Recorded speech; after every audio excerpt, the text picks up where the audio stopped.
Welcome back to the Wheaton Academy's pregame show. Tonight is the first round of the IHSA playoffs. Wheaton Academy will be playing against Sandwich High School. Wheaton Academy is coming into this game with an 8-1 record. Sandwich High School posted a record of 5-4 this regular season. Under Coach Johanik, Wheaton Academy has qualified for the playoffs every year, and this year is no different.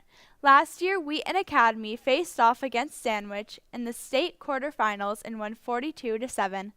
So let's hope for the same result in this year's matchup. Now handing it over to Sam Thomas with the Sports Roundup. Welcome to the Wheaton Academy Sports Roundup. This was a very eventful week for sports at Wheaton Academy with multiple sports heading into sectionals. So for girls volleyball, they are 25-6. They are the first seed in sectionals. However, they took an L against rival St. Francis 2-1 last Thursday. They hosted their first game October 29th at the Warrior Dome, which ended in a big W. For boys golf, we had 2 players qualify for state. Ben Patel qualified second in out of state, and Owen Canaris placed third. For boys soccer, the varsity soccer team is 18-3 overall with a 4-game win streak. On the 25th, the Warriors took the victory in PKs after tying the game late in overtime. Their last game was on Tuesday at the sectional semifinals, where they won 3-1. This year, for boys cross country, this year's senior Michael Arshelsky beat his personal record and finished the 3-mile run in 15:54. The cross-country Class 2A sectionals are this weekend, November 2nd, at Catherine Legge Memorial Park. Let's take it over to Mark and Will as they interview senior Jeremy Johanik. Let's go, guys. Hey, what's up, guys? This is Mark Jackson and Will Pursley, and we are joined here with our star defensive player, Jeremy Johanik. So, Jeremy, seeing as this is the first round of the playoffs, what is our path to the state championship looking like? Yeah, so tonight we got Sandwich High School, who is the team we played for third round playoffs last year. We handled them pretty well last year. They're returning all their starters from last year. They didn't graduate anybody, so they got some studs coming up, and I think it's going to be a really good game. Round 2, we're looking at a matchup between either Richmond Burton or St. Lawrence. St. Lawrence was the team that we played last year, round 4 of playoffs, where we ended our season on a blocked PAT. So that's pretty tragic, and I know a lot of guys are looking for some revenge in that game. Like that. In what ways are you going to impact the team most this postseason? I'm looking to be more of a defensive leader, lead the defense, and just be a physical presence up the middle. I'm a middle linebacker, and my job is to own my A-gap, and that's what I'm looking to do. Jeremy, what other teammates are you looking at to step up and help out the team a little extra this postseason? Yeah, I think a key piece to our defense is Jake Weston filling the our left corner role. KJ Brooks went down with a torn MCL. He's just had to get surgery for that, and so we're looking at Jake Weston. We're looking to him to fill that role. And also, I want to give a shout-out to the O-line. Hezi Garcia, Jackson Fromm, Wesley Hansen, and Colonati Zabaya. We're looking at them to really make an impact on the line of scrimmage for the offense. What are some adjustments the team is looking to do differently this postseason, seeing as we just fell short of the championship last year? Yeah, I think a big part of our playoff run is going to be us coming together as a team and really bonding. I think last year we had a great camaraderie, and that really carried us through playoffs. And I think that's what we're looking to do with this team here. What is it like to play football with your dad as your head coach? A little interesting scenario. Yeah. I think it's honestly a great opportunity. I don't think many kids have the opportunity to play for their dad. Honestly, on the football field, he's not my dad. He's my head coach, definitely. So it's a whole different relationship. Obviously, it sometimes bleeds into football, but for the most part, I respect him as a coach on the field, and I respect him even more as my dad at home. What is your future in football looking like after Wheaton Academy? Yeah, I think I'm planning on going to Wheaton College, play for the Thunder. My brother plays there right now. And I'm really excited to go there, play for 1 year with my brother until he graduates. Perfect. And this is my interview with star defensive player Jeremy Johanik. Thanks for that great interview. Now down to the Performance Trust Field for live coverage of tonight's game.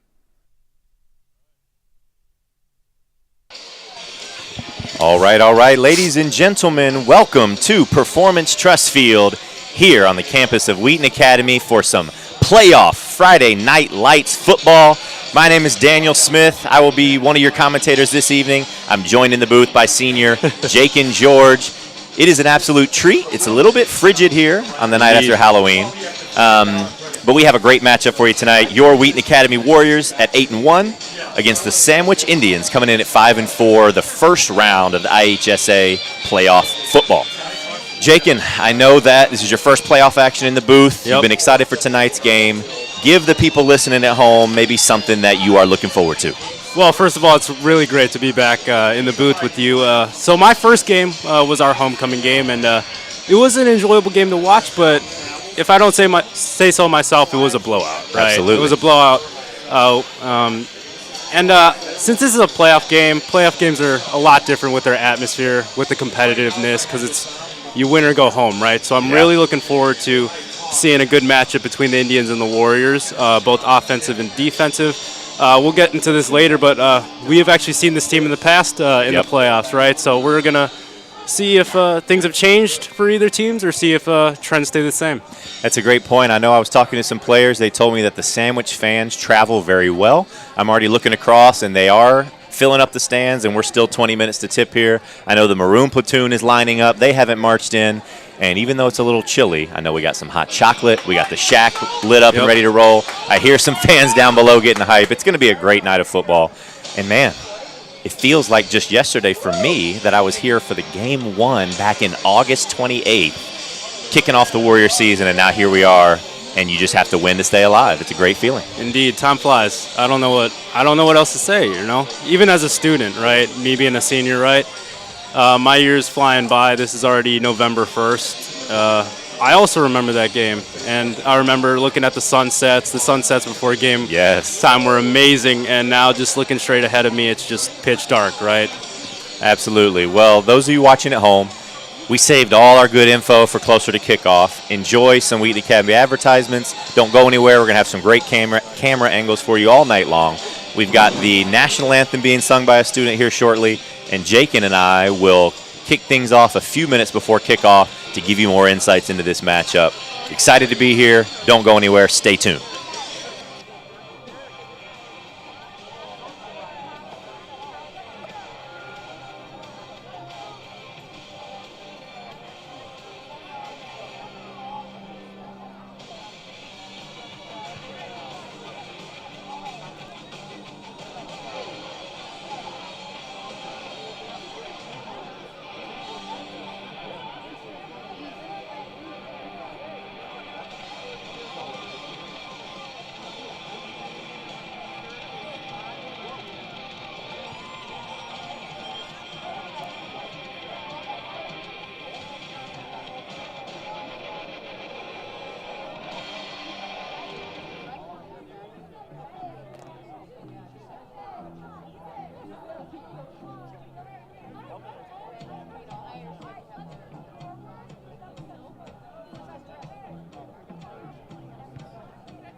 Jeffrey Ashley, Diego Gomez, Alex Hernandez, Nate Hill, Simeon Harris, and Cole Leeper.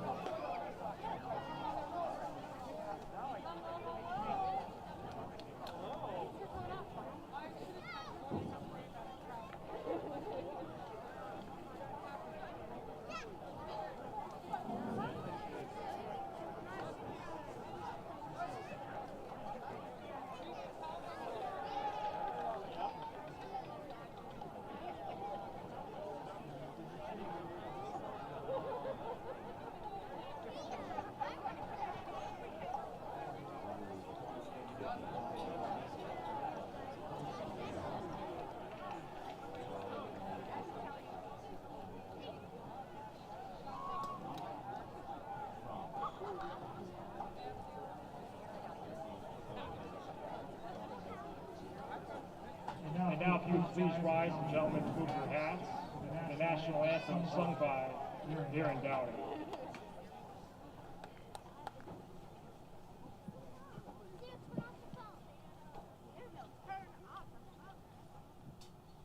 Oh, say, can you see by the dawn's early light what so proudly we hailed at the twilight's last gleaming, whose broad stripes and bright stars through the perilous fight o'er the ramparts we watched were so gallantly streaming, and the rocket's red glare, the bombs bursting in air, gave proof through the night that our flag was still there. Oh, say does that star-spangled banner yet wave o'er the land of the free and the home of the brave?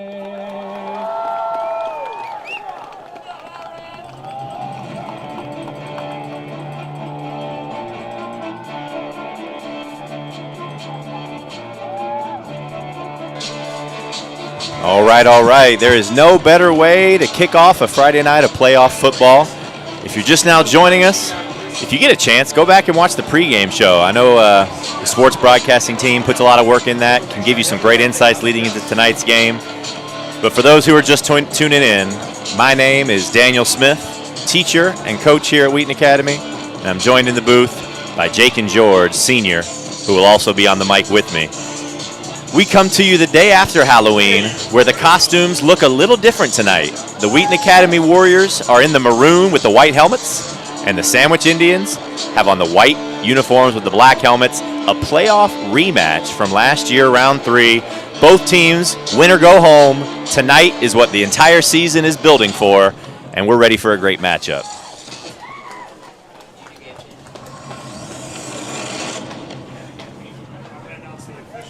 Jakin, if you will, get us kicked off with a few of our game changers. Absolutely. So our first game changer is coming out quick, right? And I feel like, especially for the Warriors, you know, we've sometimes gotten off to a quick start, but other times I've noticed that we struggle to get off to that quick start and we move slowly into the game. But because this is a playoff game and because there's so much weight to the significance of this game, I really think that both Sandwich and the Warriors, if they want to win, they really need to get out right out of the gate at the start of this game instead of, you know, slowly transitioning into this game. And I think that will help them get off to a good momentum and maintain that momentum as the game goes on.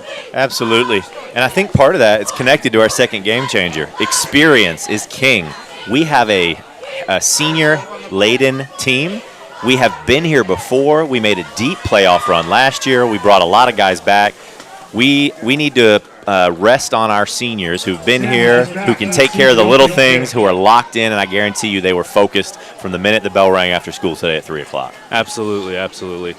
And then quickly, our last game changer. This is a playoff rematch. So These teams versed each other in round 3 of last year's playoffs, but right now it's round 1, and we will see who comes out on top. The Indians will field the kick, and they're hit and drop pretty quickly around the 25, and this vaunted Warrior defense will come out to start the game. Warrior defense has been extremely dominant in the last few weeks.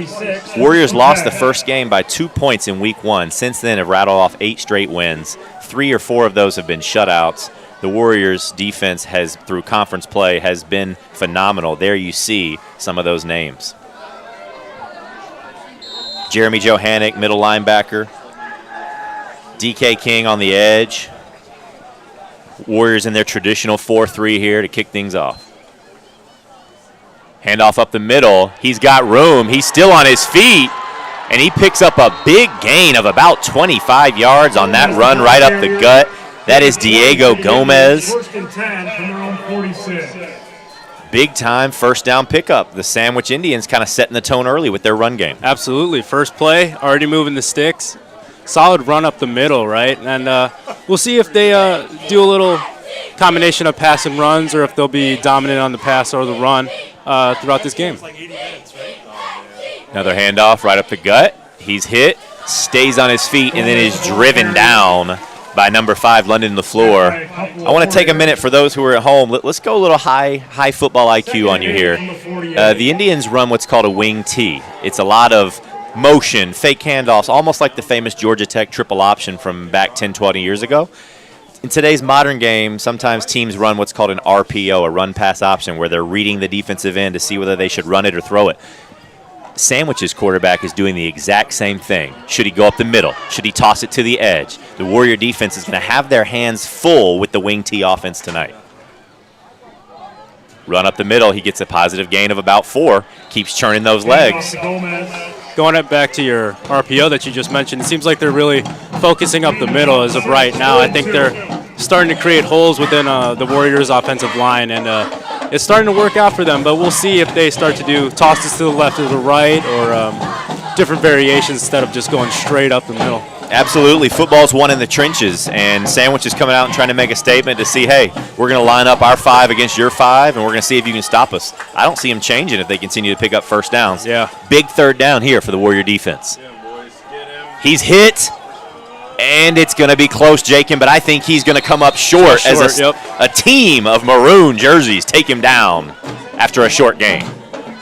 It's going to be 4th down and 1. And I think based off of that replay, they're starting to figure out what the Indians are doing as far as their running game goes. 3 straight up the middle runs right there. So I'm assuming 3rd down and short, they kind of figured that was going to happen, and good job on their part by getting the stop. And in such a run-heavy offense, you often play 4-down territory, especially around midfield, so they're going to go for this. Looks like it could be a quarterback sneak. It is, and he's going to pick it up. That's obviously a play they've practiced many a time, and it's good for 4 yards and moves the chains. Sandwich continues to drive. So you're right, Jakin. Our defensive line, Robert Grant, DK King, Styles Owens, Colinati Zabaya, otherwise known as Tip, are going to have to win their one-on-one battles, maybe even their 2v1s, to try to stop the running game early.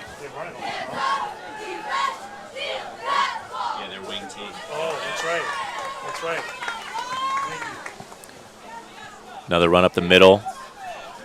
Flag on the play. Ashley, the ball carrier. Gain of 3 for the Indians, 2nd and 7. Gain of 3, but we'll see if the flag backs him up. Waiting for the signal down on the field. And it's a face mask on the Warriors, so that's actually going to move the chains forward for Sandwich. So again, one second. You see this setup, everybody at home, with great camera work. They don't run many wide receivers out. It's a completely different style than our Warrior spread offense. They have a lot of guys at the line of scrimmage, a lot of misdirection, guys hiding behind the line. You have to have sound gap coverage as a Warrior defense. If it's your job to cover the A-gap, you better be there and trust that your teammate will be where he's supposed to be. Yeah, absolutely. Going back to what you just said, the misdirection, I'm going to be completely honest. I kind of lost the ball there for like 2 or 3 seconds, and then I picked it back up again. So if I lose the ball from up here in the booth, I can't imagine, what the Warriors offense are thinking, right, when there's like 2 or 3 guys in front of you and you got to keep the ball in front of you. Absolutely. There's their first pitch, Jakin, and it didn't go anywhere.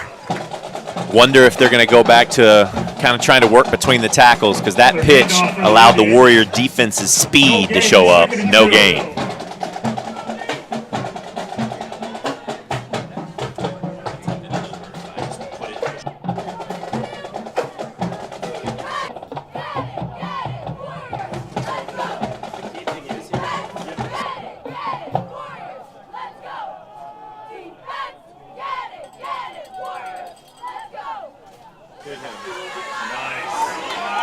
He's hit and dropped in the backfield. Going to bring up 3rd and long. Ashley, the ball carrier, met by a group of Warriors. Take a look at this replay. Third down. Going to give us a great view of this tackle. Boom, Zach Morovic. Charlie Canaris and the boys show up to bring him down and force a 3rd. It is, I guess it's 3rd and 2. Based off what you've seen, are you going to say they're going right up the middle this time again? Absolutely, maybe even twice. Third down with 2 to go, I would see, if we stop them here, 2 consecutive runs up the gut.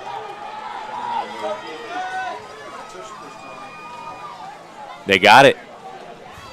Their guard, center guard combo in the middle right now is creating just enough space for them to average about 4 yards a carry. And if you average 4 yards a carry, you're going to pick up first down after first down. Absolutely. And it, coming from a viewer's perspective, if they're doing this so well consistently, you have to assume, like you're talking about the RPO options, right? They've got to be doing this at practice almost every single day, for right? years. Every day for years. This is their system. Absolutely. And I'm curious to see if the Warriors picked up on that based off of film. The Warriors have been grinding in the film room. That's something we always do. So we are prepared, but it's different when you first see it in live action.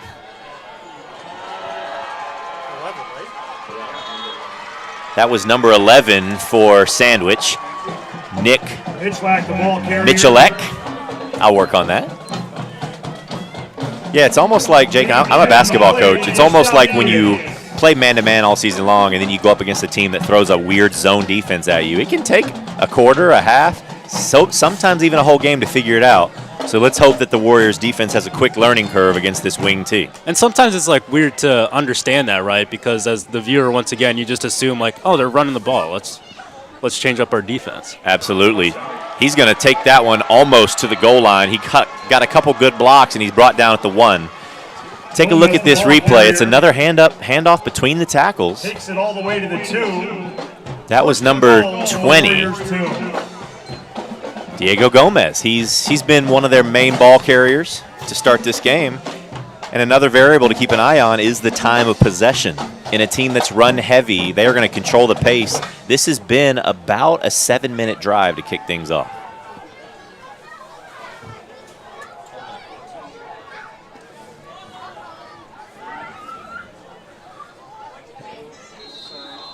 Not much there. Hit and dropped. Going to bring up 2nd and goal. Barron trying to get this on. Gain of 1 there. 2nd and goal.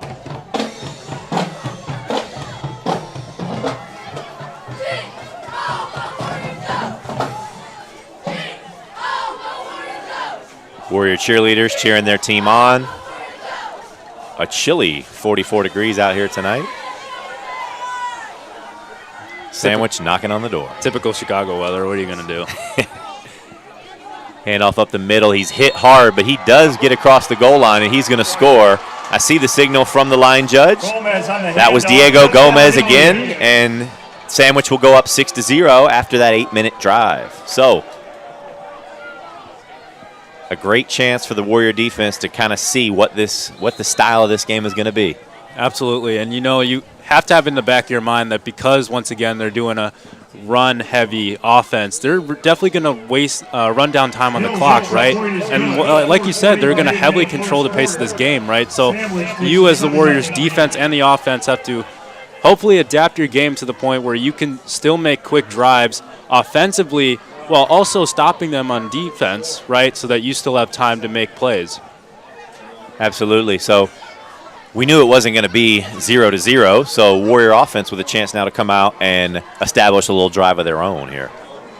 Nathan Downey, quarterback, has had sound control of this offense all season long. There you see him on your screen. He's chomping at the bit to get in there. Brandon Keebles, very experienced running back. Zach Moravik, very experienced wide receiver. A couple other seniors joining him on the wings. Out wide, Jake Weston, Charlie Canaris.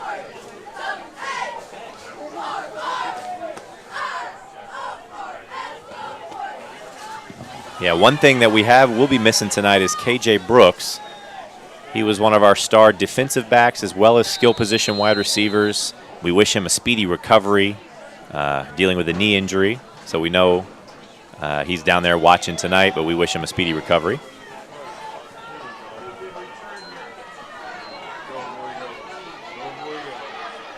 He's got room. That's Charlie Canaris, and he gives the Warriors great field position.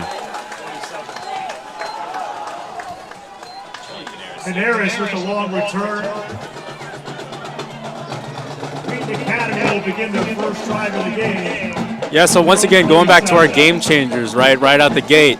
So once again, 7-0 on their first drive. The Sandwich Indians definitely got out right out of the gate. And we have to see now if the Warriors are going to match that pace or if they're going to fall short and give the ball back to the Indians. Absolutely, and it starts at the line of scrimmage. Even though we run a completely different style, we still have to establish dominance up front. That pitch goes to Keebles. He gets around the edge, picks up a first down.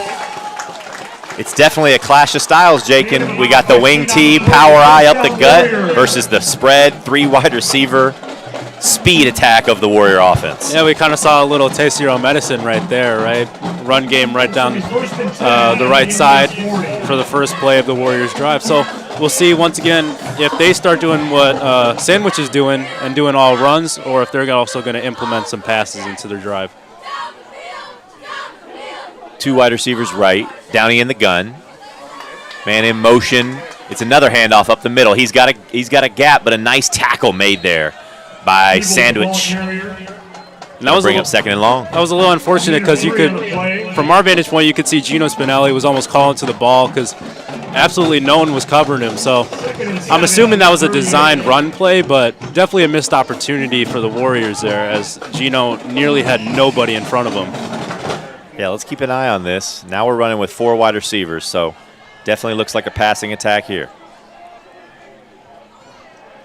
It will be.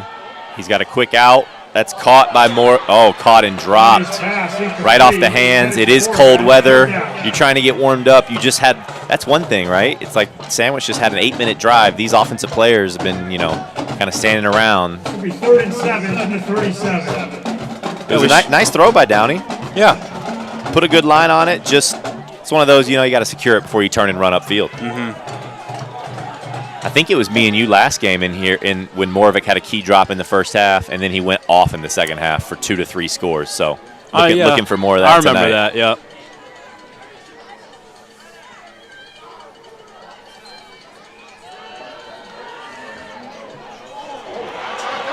Quarterback on the reverse. No gain on the play, 4th down. Big tackle there by Quinn Rome, number 60. You can see him kind of grabs up top on Moravik. Moravik tried to stay on balance, but the tackle by Rome a bit too much. For a second, I thought that was a horse collar tackle. It was up high for sure. Yeah. Brings up 4th and 7. Looks like we're going to go for it. We're kind of in that in-between land, too long for a field goal. So let's see what the Warriors offense pulls out here. Yeah, and even though we've got 2 minutes left in the first quarter, this almost seems like a play of desperation, right? Because once again, it's either you match their pace or you fall behind. What a catch by Jake Weston, showing the hands and securing the first down for the Warriors on 4th and long. Take a look at this replay, Jakin. His quarterback put him where only he could get it. Weston went up and snagged it out of the air. All hands on that catch. Great job by Jake. I would say that was a highlight-worthy catch, if I don't say so myself. Absolutely.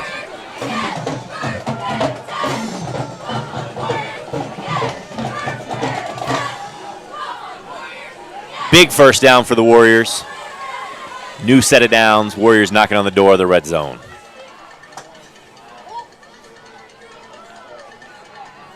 Down he gives to Keebles. He breaks it outside. He's got room.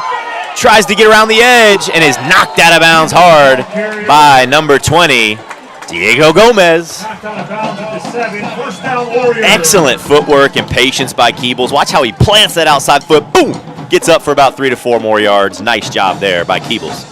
That was kind of a unique play. The running back from the Sandwich Indians now taking out our running back. Absolutely. He almost got a score there. First and goal from the Indian 7. Yeah, I mean, at these schools, I'm not sure how many students Sandwich has, but it's a rural Illinois town, and it's like you play both ways if you can play. Yeah, that's going to happen. Handoff up the middle, and he's going to punch it in for 6. Touchdown, Warriors! Wheaton Academy with the response we needed, and a spectacular 4th down catch by Jake Weston and back-to-back runs by Keebles. Warriors on the board. Absolutely.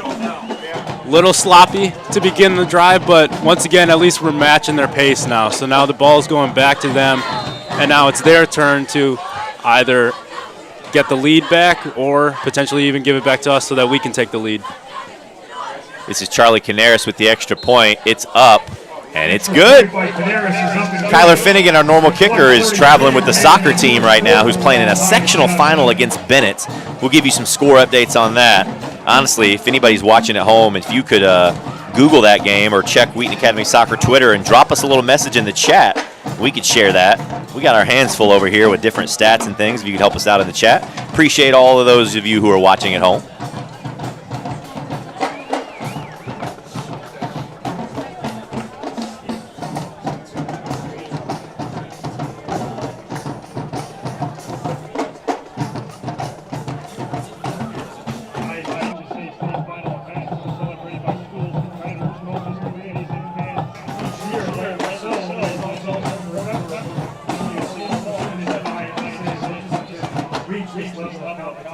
Warriors score in about 3 minutes of game time compared to Sandwich's 8-minute drive. So already that'll be something to compare. It's a clash of styles.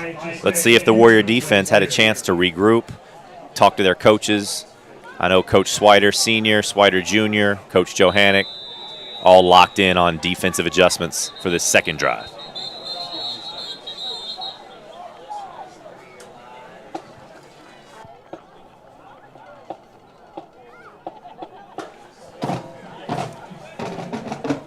Flag was thrown and the play was blown dead. Looks like we'll re-kick. Let's see if it's from a little deeper or if the ball, sometimes in a windy game the ball falls off the tee. Looks like we're backing it up. Just 5 yards, so probably a false start.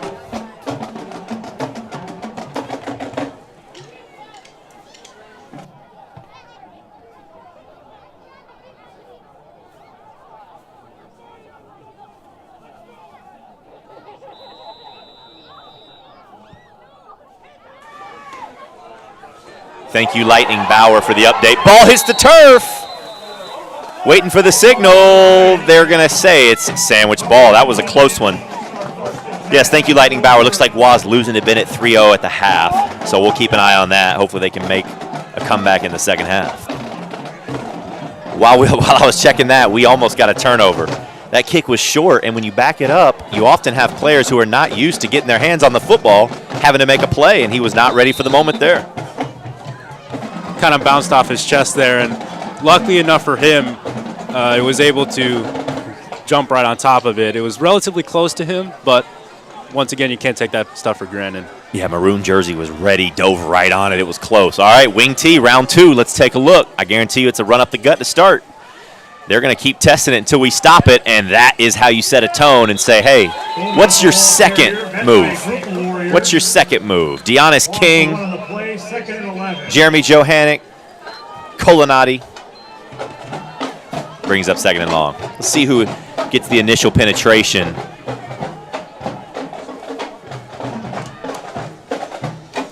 Honestly, looked like 2 or 3 people at the exact same time. Yeah, it did. It looked like all the guys up front kind of won their battles. I saw Robert Grant win his, DK, Styles. You got Danny Garcia, number 50, on the right edge. I'm going to watch him on this play. Let's see what he does. Bottom of your screen there. Reverse.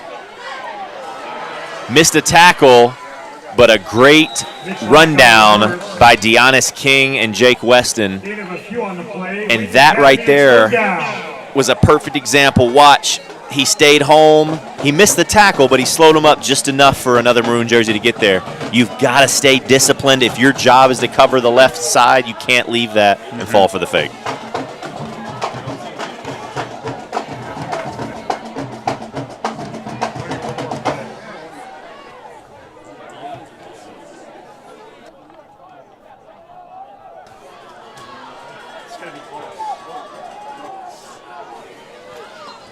Third and long.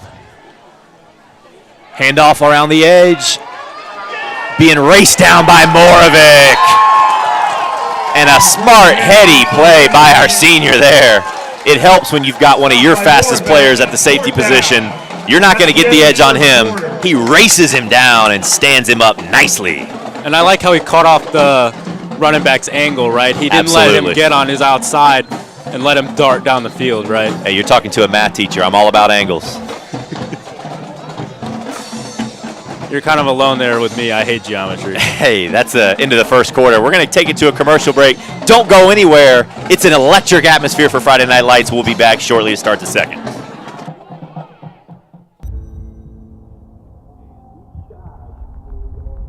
This is more than just a game, where every yard is earned. To Performance Trust Field here on the campus of Wheaton Academy. Every second counts. And victory is forged by preparation. True warriors are made when discipline meets discipleship. This is more than just a game.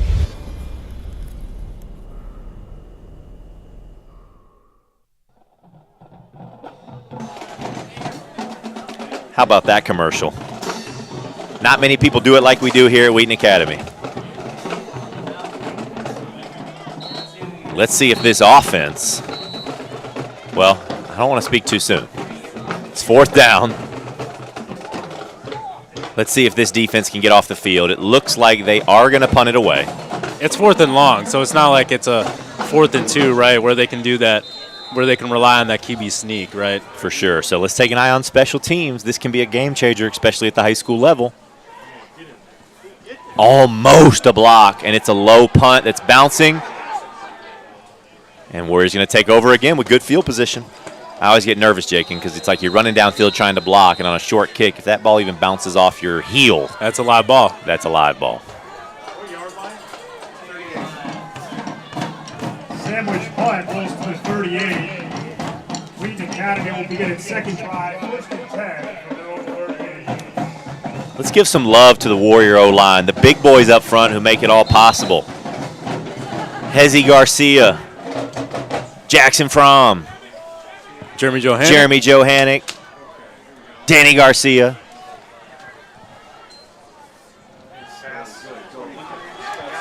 Quick out to Gino. He's got the edge and he's got speed. Stiff arm, still on his feet. Gino Spinelli. Tougher than a $2 steak, that kid is. Get the ball to your playmakers in space and just let them go to work. Tougher than a $2 steak. I don't think I've ever heard that, but I like it. I like it. Hey, when you think Gino Spinelli, you think toughness. He's been doing it for a long time. Love that play call on first down. I like how they're finding the weaknesses and like the holes within the zone coverage of the defense, right? Absolutely. That's how you do it. Spread them out. Use your speed. Once again. Oh, fake reverse. Love it. Ah, slips and falls. Love the creativity, though. I wonder if that was an option. I wonder, watch. Gino has it 23. I wonder if that is a, nah, no, that was a full-on, that was a fake, right? Was a fake. You saw Jake just throw the old big gator chomp on it. That was not ever going to be handed off that direction. Just trying to sell it a little bit. And in real time, when it's happening that fast, you really can't take anything too lightly, right? No, no.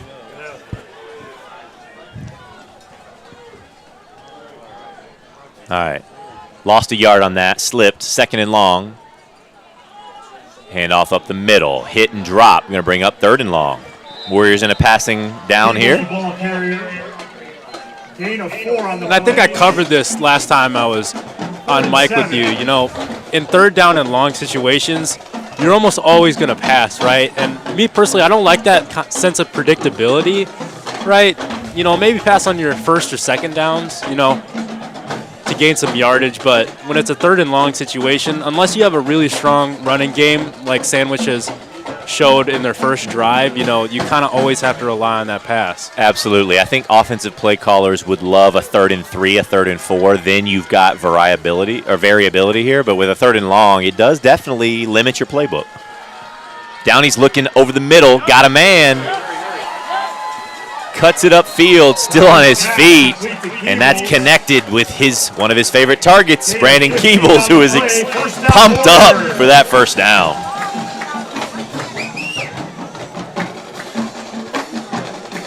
Right in the breadbasket.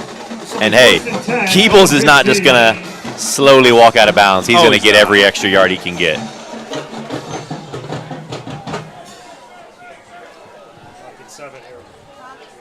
First and down in the red zone. Field shrinks a little bit here. Pitch to Keebles. Nice move up the middle, and he's going to take it to the house. Keebles from 15 yards out. Take a look at this replay, Jake, and I'm hoping we got it. It was this plant right there. The rest is history and just pure athleticism and strength. But that plant on the left foot and the really boost sold it. Yep. Was beautiful piece of running there by Brandon Keebles.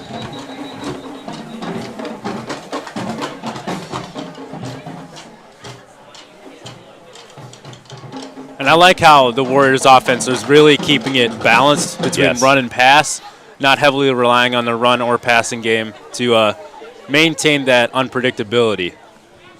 Absolutely. That's been us all year long, right? That balanced attack. We have 5, 6 different guys who can get in the end zone. If you're not extremely versatile and deep, we have a lot of ways that we can hurt you.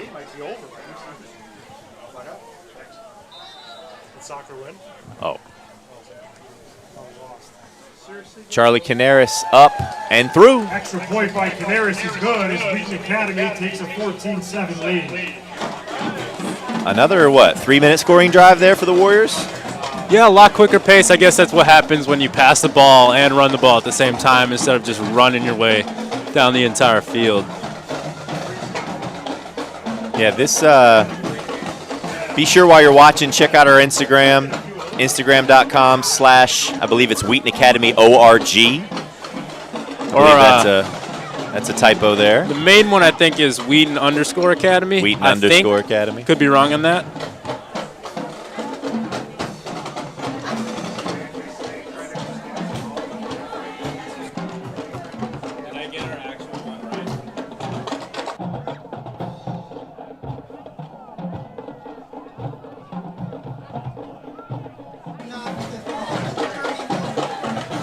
Yeah, I'm curious to watch this wing tee again. We were talking before the game, you and I, Sandwich is not built to play from behind. This is a really, really important drive for them. If they were to say get another 3 and out, we score, go up 2 scores. When you have an offense that's built on the ground and you cannot score quickly, this is a really key drive for Sandwich. And it's as I said initially with the Warriors. First we were chasing them, trying to match them, and now they're trying to match us. So and we are built to match them. They are not built to match us. So if the Warrior, this is huge for the Warrior defense here to regain control. Did you notice the new 1st down marker over there? We got it lit up over there. I did. I noticed that last. That's a nice touch. You see it on your 2 screen weeks now ago, if you're watching at home. So that is something they've had for a couple weeks. This is my first time being in the booth since I've seen it. That's a nice touch.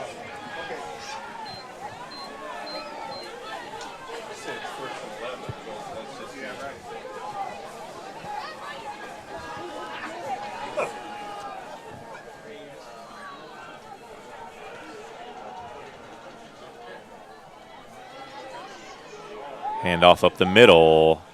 Hit and dropped. That's number 10, Logan Oros, the sophomore, making the tackle right away. Gomez on the carry. Hoping we call his name more and more as this game goes along. One of our Gain of about 3. bright underclassmen impact players. You see him there just grab a hold of the waist and just throw that body weight down.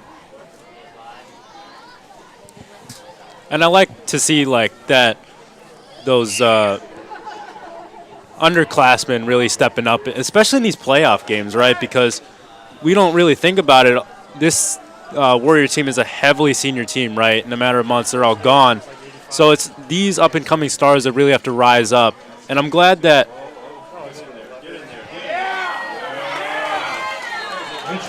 right on cue, a senior, Deonis King, blows that thing up. But you're right. This is phenomenal experience for Logan Oros, for Jackson Fromm. There you see Deonis. Watch this. He sets the edge. Boom. Where you going? Big play there. It's like you don't always have to get a flashy sack on the quarterback as a defensive end. Not. If you can lower the boom every now and then and just let them know that you're not going anywhere for 4 straight quarters, they'll think twice about running your direction. Like you mentioned, like DK King is our leading player with the number of sacks, right? He's got 4 sacks in this season, right? But even if, once again, you don't get a sack on the QB, you can easily... There we saw their first pass attempt of the game, and that's where they start to lull you asleep a little bit. That threw me off guard. The play-action pass, nice rhythm. We were there. I mean, Gino was, it was a bang-bang play. Nice throw and catch there by Sandwich. They pick up the first down to move the chains. Yeah, every pass play in their arsenal, Jakin, is definitely play action. Right? They beat us down, I mean, that was probably about 20 runs before we saw their first pass. I guarantee it might be another 15 to 20 more before we see the second one. Or the very next play, and they fooled us, and that's a touchdown. Touchdown, Indians. It's that big play that they even fooled me. I said I wouldn't see one for a while. I think the defense thought the same. We pinched down on the play action, and somebody got loose. They're going to tie the game up. We talked about the importance of that drive for Sandwich to keep pace, and they did. If the field goal is through, it'll be tied at 14. And I guess since there's such a run-heavy offense as before this drive, I guess I was so focused on the main pile of players that I guess I didn't even notice. It's a fake. No good. Warriors keep the lead. I don't know if it was meant to be a fake. The snap was skipped.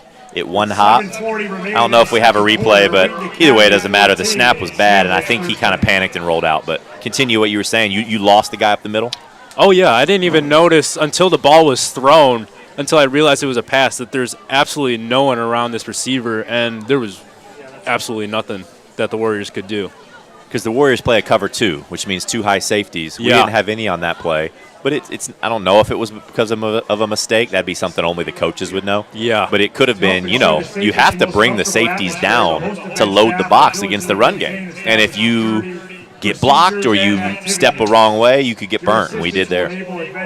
I mean, I feel like that's when you could probably include a cover 1, right, where you're still keeping that man-to-man, but you still have that one safety downfield in case that happens. But, once again, I get it. If, for the past 2 drives, you've just seen run after run after run that you just do a cover 0 and pile everyone right up against the line of scrimmage, that happens, right?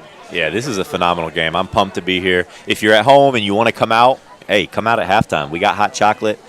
We got I saw some, what I see people eating over there, a little barbecue, little cinnamon rolls. Grab you a blanket, though, because it is very chilly. But we're going to have I have a feeling this is going to come down to the wire. Selfishly, I hope we blow it open in the second half. But it feels like playoff football is going to be a battle from start to finish.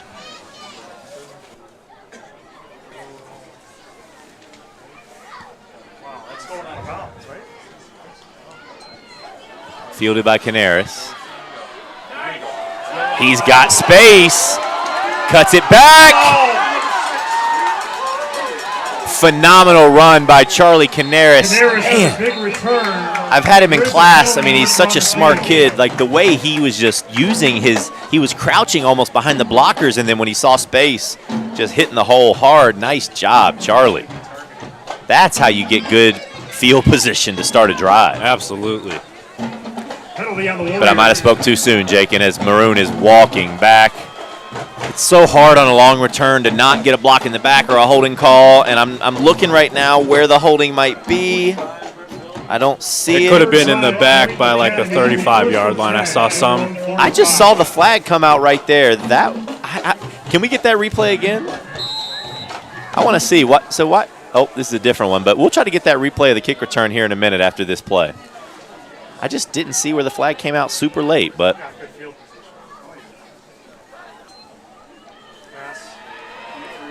Get it to your playmakers in space. Gino making a move. I mean, you're not going to bring him down with just one tackle, one arm tackle, not Spinelli. Gain of 7 on the play, 2nd and 3. So watch, the flag's going to come out late. So watch number 10, Logan Oros. That's who they call it on. Like where? And then boom, I didn't see a flag. I saw his two hands try to make a block in the back. Whether it worked or not, that's debatable. But that was light. That was light. All right, moving on. Second and around midfield, second down. We got room around the edge. He cuts it upfield. That's Tommy Summer, number 25, with the reverse. End around. The jet sweep. Nice job there for Tommy Summer. Gain of about 9. First down, Warriors.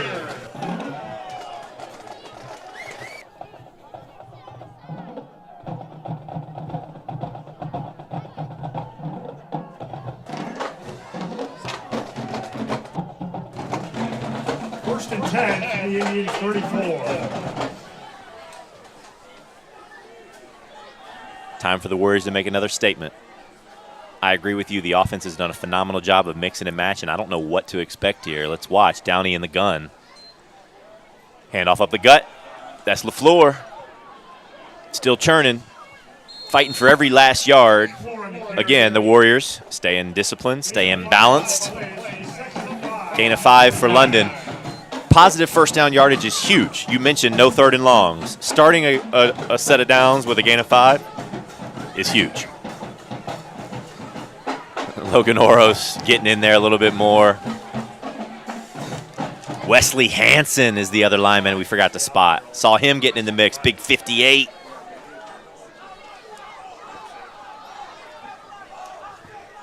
Yeah, Hansen and Hezzy on the left and Tip and Garcia on the right. Johanik in the middle.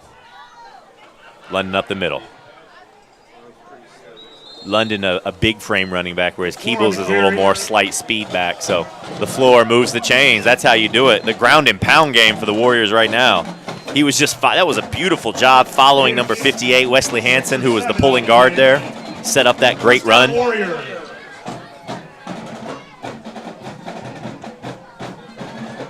yeah, I'm really noticing, at least from a defensive perspective, that Sandwich is doing a lot of zone, right?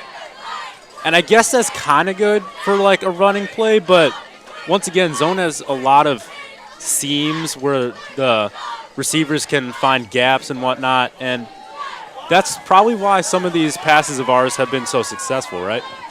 Absolutely. And I'm a fan of, so I'm a Titans fan. I love Derrick Henry. Derrick Henry does most of his damage in the I formation. Right there, London lined up in the backfield. Logan Oros right in front of him. Oros picks up the first man, and then London does the rest. 23 had no hope bringing him down from the waist. Warriors just establishing their dominance right now with a little more physicality. First couple drives were a little more finesse. This drive, the Warriors are really showing their physicality. Being a Derrick Henry fan, were you mad when he went to Baltimore? Absolutely, the king. He deserves to be in the Hall of Fame.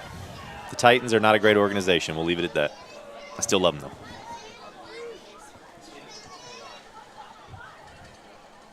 though. Ooh, bobbled snap, but right back to London. He's got the edge. One stiff arm, shrugs a man off. Nice, get off me. That's hours in the weight room right there. Picks up about 6. Before the ball carrier. Take a look. Handoff London on the counter. Right here. Get off me, shades of Derrick Henry. Another play. 2nd and 2 from the 5.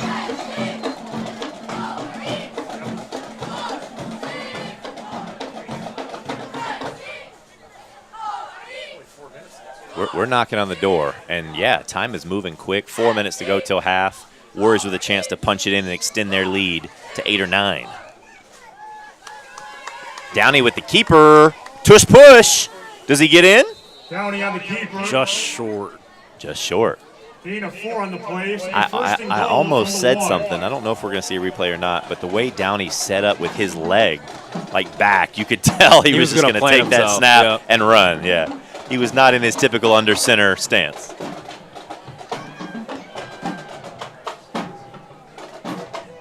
I wonder if Downey's going to just tell coach he's tired and sub out like Anthony Richardson did the other day. Ooh, we'll see. Throwing some shade. Just a little bit. Just a little bit. But now this is the playoffs. Downey's not coming out. Here we go. Look, he's running again. Look at his foot. Did he? Oh, no, he's short. It was the same stance, though. I don't think the defense can see it, but we got a bird's eye view up here. Brings up 3rd and 2. Downey runs back to get the call. So interesting, those who don't, if you don't watch a lot of high school football, the quarterback has to run all the way to the sideline, speak to his OC, and then run all the way back and relay the play. I might have misspoke. It might be 2nd down and goal.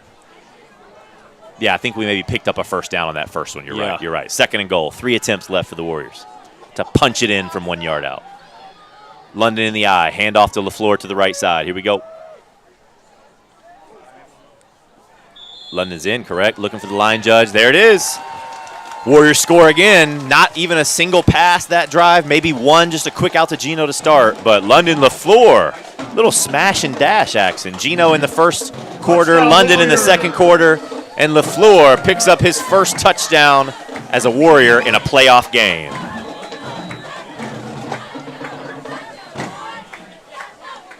Canaris with the extra point. Fumbled snap, it's up, but he puts it through. Stays calm, and the Warriors extend their lead to 8, which is something to keep an eye on. That could lead to a potential 2-point conversion somewhere necessary. Nice job there by Weston.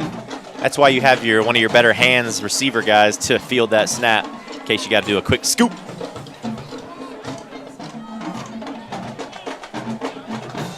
As you can see, our girls volleyball are the regional champs. They won, I believe, yesterday in the regional final hosted here at our Warrior Dome on campus. And we will see where the Warriors volleyball girls volleyball team goes from here into the sectional rounds and hopefully even further. Absolutely. Shout out to Coach Dunlap and that squad. They've been with her for a few years now. Phenomenal season. They are not done yet. And as a coach, when I watch them play, their spirit and camaraderie on the court is infectious, and it's a joy to watch. Shout out to Coach and the culture she's building in the girls' volleyball program. 3 minutes to go. Can the Warrior defense get off the field and take this lead into halftime?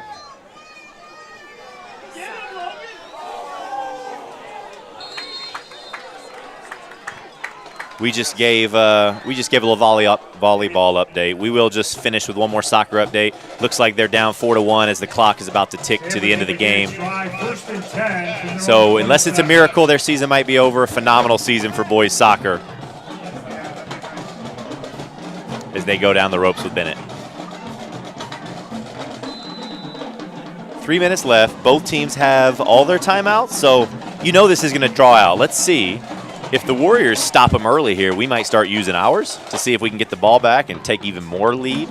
Or if Sandwich starts driving, they might start using theirs. Yeah, either way, I think we're going to see some timeouts used from the Warriors here, whether to save time. Let's see, run up the guts, hit and drops, and this is the thing, right? It's like, let's see if we do decide to call a timeout. Yeah, probably not yet. 2nd and 5, that was a positive pickup. Maybe if it gets to if we get a sack here, 3rd and long, we might call one. But I think Warriors are content to just take this to the half. Yeah, we just have to watch a big play, Jakin. You know that Sandwich is looking at the clock too. Let's see, that's Gino at the top of the screen playing deep safety.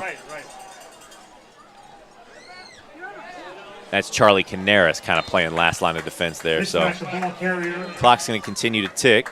Brings up 3rd and long. Gain of 3 on the play. Wheaton Academy. I won't lie, I'm trying to down. keep a mental note, trying to not just look at the line of scrimmage for the ball, running the balls, because I too want to see if receivers get open downfield. Great play there by Brandon Keebles. We spotlighted him for his offensive prowess, but that was a phenomenal surge into the backfield to make that tackle on the running back to force a 3rd and 2. Sandwich with a toss left into space. He picks up the first and then some. He's brought down around midfield, and clock is going to continue to tick. Big gain on the play for the Indians.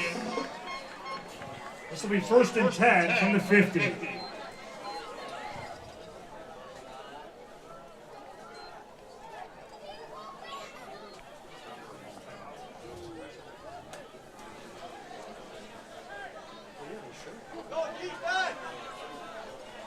Yeah, for those also wondering at home, when a 1st down is made, the clock will stop just long enough for them to move the chains, and the play will resume. So clock is moving here. They're looking deep. Pass. He's got a man. And it's intercepted! Intercepted by Jake Weston, the Hands team. Had a flashy catch on offense and now one on defense. What do you say? Right in the same spot, to be honest, around that 20-yard line. That's why you like when guys play both ways. He flipped the hips, read that all the way, and made a phenomenal catch. Met it at its peak. 1st down for the Warriors. We got a 1:09 here. We can make something happen. 3 timeouts. We can go 80 yards in a minute.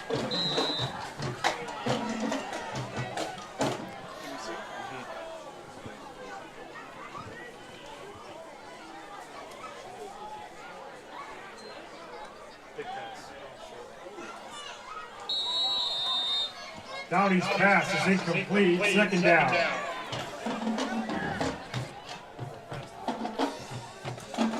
Pass thrown. Only took about 4 seconds off the clock. Incomplete. Brings up 2nd down.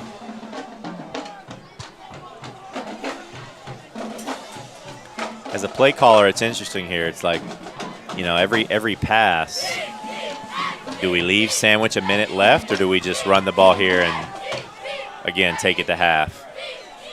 Warriors going for it all. 4 wide receivers, wide spread. Downey going to hand it off up the middle. We got room. Nice spin move for Keebles, and he picks up about enough for a 1st down. The chains are moving. Clock will pause for the chains to reset. Warriors kind of in a rush here, doing a little bit of hurry-up action. I like it, not letting the Indian defense get set up. Another handoff up the middle. He's going to get out of bounds here. Oh, he's brought down inbounds. Clock will continue to run. That is a timeout for Wheaton Academy. Gain of 4 on the play. Timeout, Wheaton Academy. 41 seconds. 2nd and 5. Still a long way to go. Yeah. I don't know. Do you try and set up for a field goal? I know Kyler's not here, but Charlie Canaris has been on point so far. But still, you can't ask, you know, a deep kick from him. No, we would need 50 to 60 yards for a field goal. So I think right now coaches are, and there you see, Coach Rex Silius, one of the offensive coordinators, talking to his squad. And while he does that, if you're interested in knowing what's going on at WA, come out on November 7th, 6:45, register online to see what's going on at our school. We're kind of in that shift between fall sports into winter sports. Basketball, boys and girls. Girls starts next week. Wrestling around the corner. Final exams only 6 weeks away. How does that make you feel? 7 weeks away. I like that, but I don't like that. 2nd and 6 from the 31. That means like the year is going to really pick up its pace. Absolutely. But then again, you can kind of see the finish line. Okay, Downey in the shotgun. He's rolling right. He's going to go deep here. He's looking. And he's just going to chuck it out of bounds. That's a very heady play. It's a very heady play. Coaches probably talked about that, said, hey, we're going to get you out in space, roll out. If you don't see anything, fire it out of bounds. Yeah. Brings up 3rd down. Shout out to our viewer, Kurt Bounds, who's watching from Bermuda. devoted high school football fan, hopefully a fan of the Warriors, but either way, Warriors or Sandwich, thank you for joining the broadcast.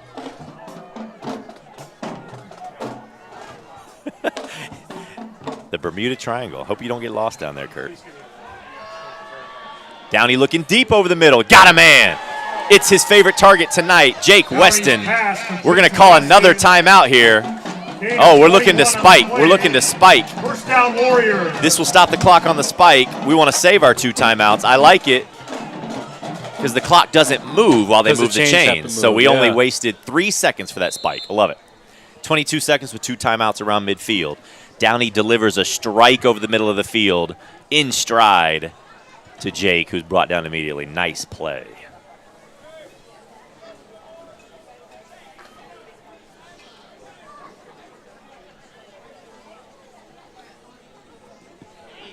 This will be 2nd and 10 from the 48. Downey gives the play to his offense. The entire playbook is open here with 2 timeouts. We can throw over the middle of the field. We can throw to the boundary. I don't think we'll run the ball anymore. What would you do? I'm going to throw over the middle and call a timeout. Or throw deep to Moravec. You got a man. Oh. A beautiful ball by Downey. Put some nice loft on that, but the defender did a nice job keeping pace. I think he got a hand. Let's see. It was tough to see. It was almost like it went through the defender's hands. Moravec lost sight of it. One of those that you would love to see him come down with, but a really tough catch to make. Hats off to the DB, though, because he goes kind of far behind Moravec, but he kept with it, kept his eye on the ball, and even if he didn't touch the ball, he definitely distracted Moravec from gaining that. Absolutely. That was number 5, Cole Leaper. If he didn't sprint that down, it would have been a touchdown. Screen pass. It's caught by Keebles. He's got room. Big Hezzy Garcia leading the way. Get down. Call a timeout. Warriors call it. First down, Warriors. Look at Big Hezzy Garcia blocking about 50 yards upfield. Love to see that from the big guy. It's like an improvised screen pass. Absolutely. No, that was scripted. I mean, the throw was interesting. Kind of like lobbed it up there, gave him some room to run. So I'm very curious. This would be about a 45-yarder for Canaris. I don't think he has the boot for that. I mean, I wouldn't doubt the kid, but as our backup kicker, 45 is asking a lot. So we'll probably see another rollout here and see if we can maybe, a la Aaron Rodgers, get a little ball to the end zone. Or a bobble Hail Mary. We'll never know.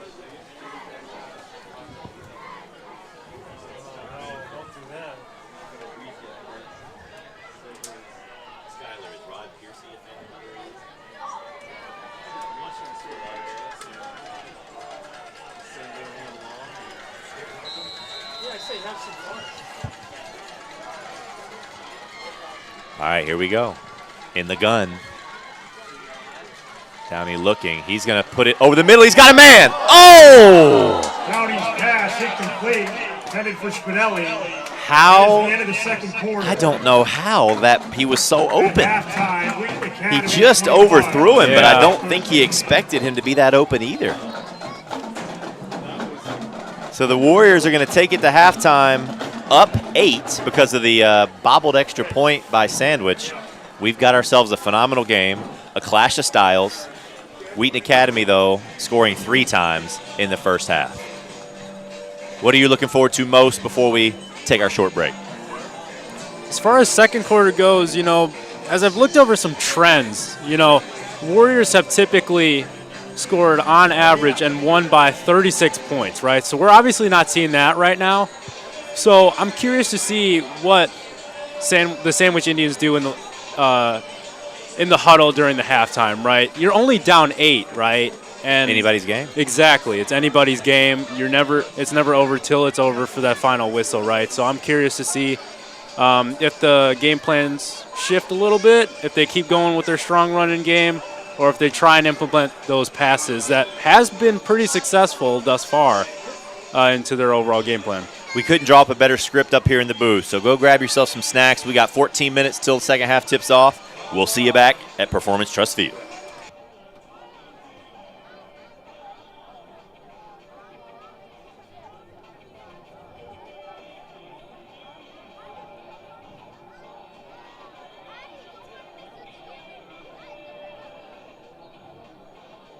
Looking for a school where you'll be pushed to reach your potential? Whether you're behind the lens, telling gospel-centered stories through our award-winning video program, or shaping the future through business and entrepreneurship, or taking the field alongside coaches who will push you to be your best, or stepping out onto the stage to perform, we invite you to join us for a shadow day. See what it's like to pursue your passions from within a Christ-centered community. Meet new friends, see discipleship in action, and experience a place where you can grow. Discover your story at Wheaton Academy. This is more than just a high school. It's a place where art meets faith in an act of worship. Where artistic expression is a sign that God is making all things new.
This is more than just a high school. This is a place where learning is centered around solving problems, fusing faith, innovation, and technology, equipping students to lead a world yet to be imagined.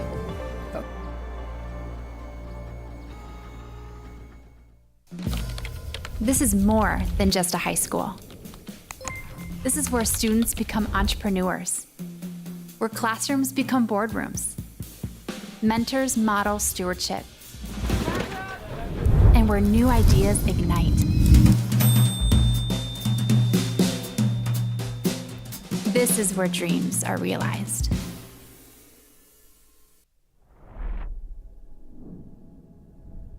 Can you see it? Where faith and learning come together. Where who you are meets who you were created to be. Where a living tapestry is being woven, a kingdom, a community of leaders, scholars, storytellers, and entrepreneurs. This is more than just a high school. It's a place where gifts are cultivated,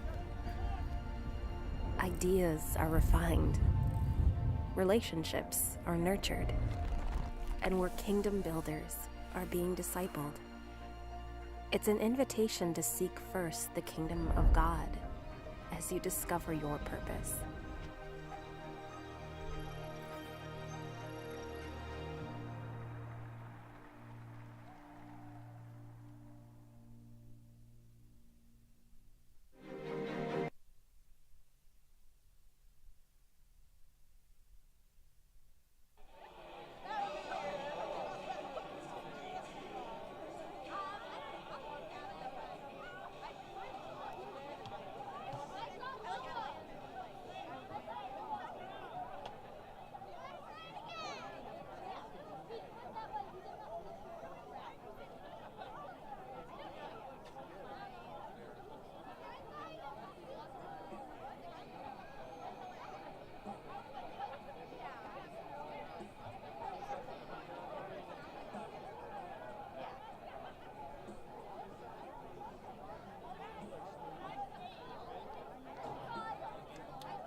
All right, everybody, welcome back.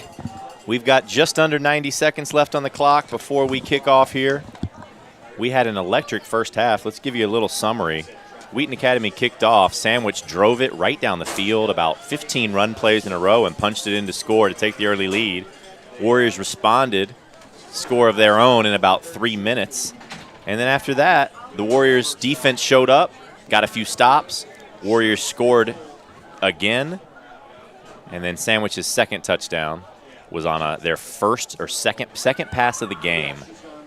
Because for those who are joining us, this is a run-heavy offense, so they had a little tomfoolery, got a man open in space to get it up to 13 before the Warriors scored again. So it's been back and forth. Warriors definitely went over their notes at halftime. Jacob, what are you hoping to see from both our defense first and then maybe things you like from the offense? Yeah, I think going off of halftime, right, so we don't really know what Sandwich did in their huddle. But if they maintain that running game, I saw some development and understanding from the defensive side for the Warriors, noticing that Sandwich is going right down the middle, like 5 out of 10 drive, yes. 5 out of 10 plays, right? And they started to catch on to that, and I think Sandwich realized that. So now let's see, like, if they're just going to stick to what they know, or is the defense going to have to adapt to yet another playing style? Are they going to do more tosses to the left and the right, keep them on their toes?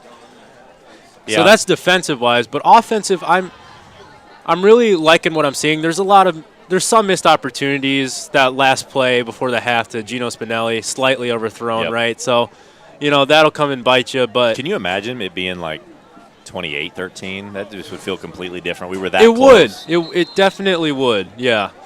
But at the same time, you are still up 8, but take that with a grain of salt at this point because you still got 2 quarters to go, right? So I'm hoping still for consistency from the Warriors offense, sticking to that balance between run and pass and seeing what they do. 24 minutes to go. We just got a nice long camera shot of Coach Swider coaching up his defense. The Warriors are going to field and start with the ball this half, and it was a little pooch kick. Spinelli takes it. He's looking for room. Pretty good field position for the Warriors around the 38. Warriors offense probably is coming in here confident. They probably went over the first 3 or 4 plays that they're going to run here. Notice Downey's not even having to walk over to talk. They knew exactly what they were going to start this drive with. So let's see if everybody can execute here and get positive momentum on first down. I formation. Downey under center, which he doesn't often do.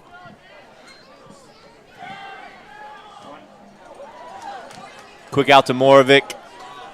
Gain of about 5. I like it. Get him going early, right? I know your key wide receivers, those guys who live on the sidelines, they don't want to just have conditioning work. They don't want to just run routes all day long. They want to get their hands on some footballs. And I don't like passes, deep passes on the 3rd down, right? But getting 5 yards out of a quick pass on first down, now 2nd and 4. Really creating, like you said, the variability in the first half, right? Allowing you to think about doing a run or another pass. Yes, the whole playbook is open right here. Let's see what we got.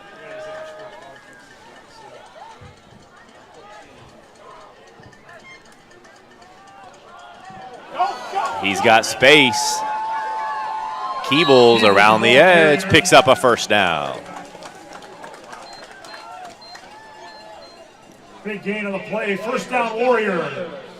That was just pure speed. Take a look. Ooh, nice hole created there by the O-line. That was Wesley Hansen meeting the defensive end and pushing him off his spot. Keebles, it was the yellow brick road. Noticing a lot of good stiff arms in this game. I don't think we've seen that many throughout the past home games. Playoff time, baby. Yeah. Oh, fumbled snap, and we're just going to get on it. Logan Oros, nice play. Wise above his years. Lived to see another day there. The ball was snapped. Let's take a look. Oh, I think it almost looked like Johanik thought the quarterback was under center. He didn't snap it back to the shotgun. He just kind of stuck it back there. Slight miscommunication. Yeah, miscommunication. We'll clean that up. That's very rare for the Warrior offense.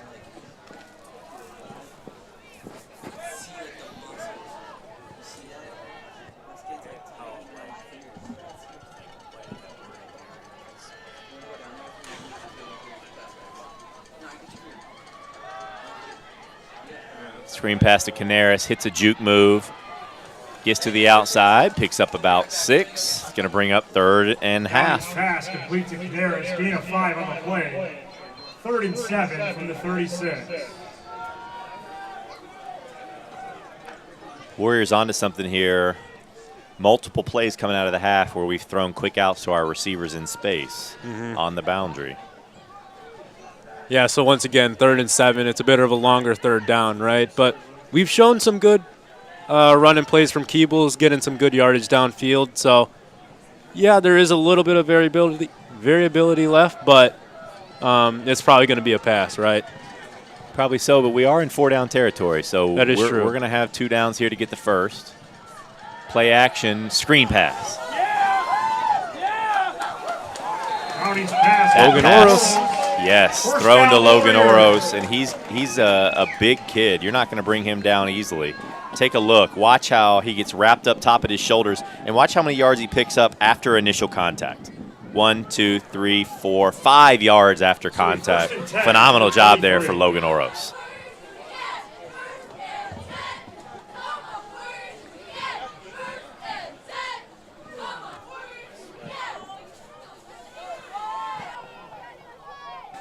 Yeah, it was brief. Yeah.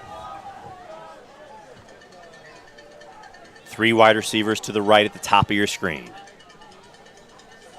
Downey looking deep. He's got a man wide open. Touchdown. Jake Weston.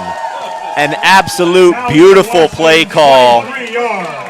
We already hit, and honestly, that was a work of art by the Warrior offensive coordinators. We had set up those out route wide receiver screens multiple times. Downey sold it with the eyes and then looked upfield and had 2 guys who could have caught it, and he found Weston wide open in the end zone. Yeah, I think Downey was kind of dreading that once again, that last play before the first half. You know, big missed opportunity, but they got the score here within the first 4-ish minutes here of the 3rd quarter. So extra points up and good, 28-13. Yeah, thing of beauty. I don't know if we can get that replay again by chance of the touchdown, but let's see. We'll let our crew work on it. I mean, talk about these phenomenal camera angles, by the way. Shout out to the whole live stream team. Yeah, those who are actually standing out in the cold, I mean, look, brutal weather. You got Gino, literally no one within 10 feet. Weston knew all the way. Shows a little love to the devoted fans who's sitting over there in the chairs and the blankets, even in the sub-zero temperatures. No, I'm exaggerating a bit. Beautiful play there by the Warriors. There you see Coach Swider, Coach Harstead.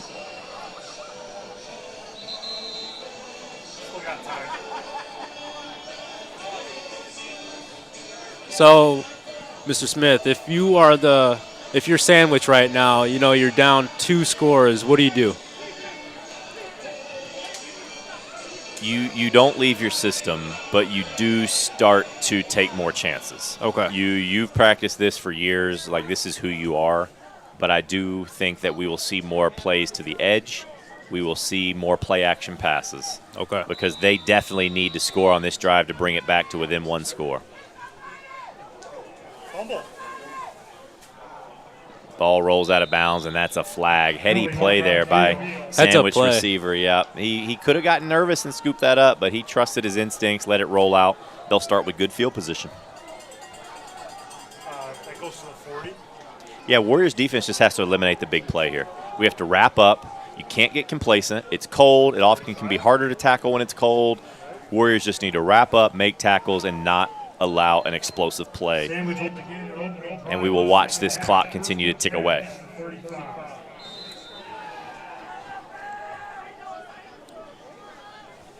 Giannis, Styles, Pank, Garcia, Johanik, Canaris, Keebles, Weston. Run up the middle. Hit and dropped a little later down the play. That was Keebles. Pick up a 9. Nice first down play there for Sandwich. Ball carrier, gain of 9, 2nd and 1. That honestly looked like their very first run of the entire game. So we'll see, once again, if they're sticking to their original game plan of their RPO system, or once again, if they're trying to do more diverse play calls. For sure. They're going to have a little juice here now that their back's against the wall. They're going to come out firing. Another run up the middle, misdirection, toss around the outside, pick up the first down. That's all they needed. I mean, you can see, watch the quarterback here. He gives it immediately, but the defense has to stay home before they're completely sure that the run is not coming their direction.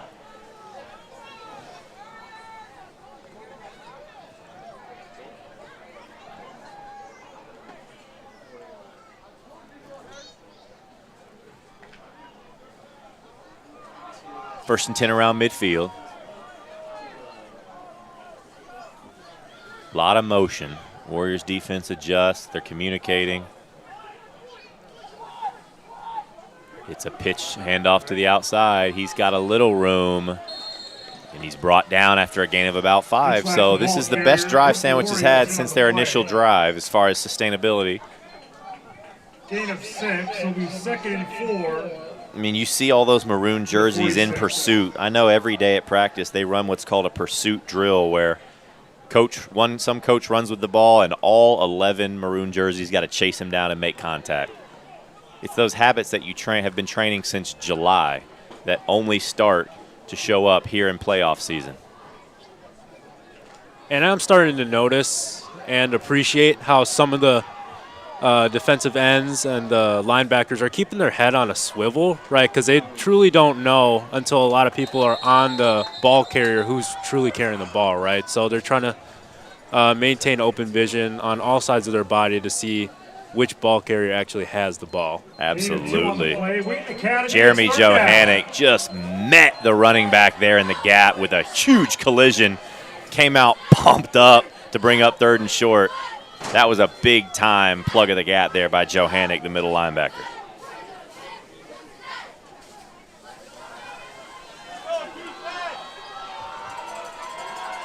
Big play for the defense. Crowd's getting loud. Handoff up the middle, first down and then some. That's Gomez again, number 20. He's been their most consistent offensive threat. Chains continue to move as the clock continues to tick.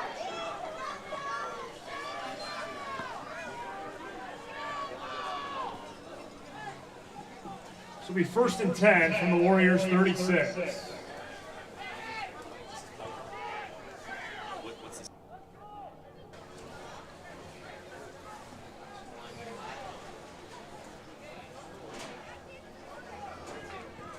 It's these long drives, Jake, and where the Warrior defense can start to get tired. Yeah. We got to really buckle down, get a stop here. Johanik with another tackle. Gain of about 5, though. Hand off to Gomez, gain of 5 on the play. This will be 2nd and 5 from the 31. It is interesting to think about because they are running down the clock, and you are up 2 scores, right? So if you somehow keep them on the field but still contain them, right, could you see that being like, understandably, that's a hard strategy to execute, but could you see that being a possibility? You're thinking the game well. That some defensive coordinators call that bend, don't break defense. Like, let's give a little bend, let's let them waste some time, but then if we can buckle down right here in the red zone and get the ball back, then we did our job. Absolutely. Warriors looking to bend, not break here as it brings up 3rd down. This is go time here for the Warrior defense. Logan Oros checks off. Number 77, I believe that's Colinati Zabaya. Tip runs in, gives us a little extra beef in the middle.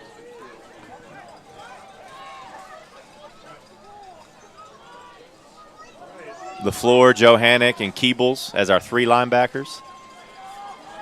Spinelli, Moravik, Canaris, Weston. Big 3rd down for the Warriors. He picks it up. First down is going to move the chains. I don't know. Coach is holding up the fist. I think it might be 4th down. Let's see. It is going to be 4th. 4th and about 1. Last time they were in this position, they ran the quarterback sneak. Really curious to see. They picked up about 4 as well. Yeah. Really curious to see if they run that quarterback sneak. I would love to see, let me see like a Charlie Canaris run and dive over the line of scrimmage a la Troy Polamalu back in the Steeler days. It is almost. But then also I'm calling for the QB sneak, a little play action bomb here. It is a desperation 4th, yeah. It is. This is big. And it's so big that the Sandwich Indians need to talk it over. Sandwich. They need an extra 60 seconds to discuss. They didn't like what they saw. If you're Sandwich, would you surprise them with a pass? I wouldn't. But that would be a gutsy call. I mean, the quarterback sneak works great. It does, yeah. If you have a quarterback who's used to running like this quarterback does, and you get that push up at the front, I mean, ultimately you have to just trust in your guys and just say, hey, if we can't get a yard when we need a yard, then let's pack it up and go home.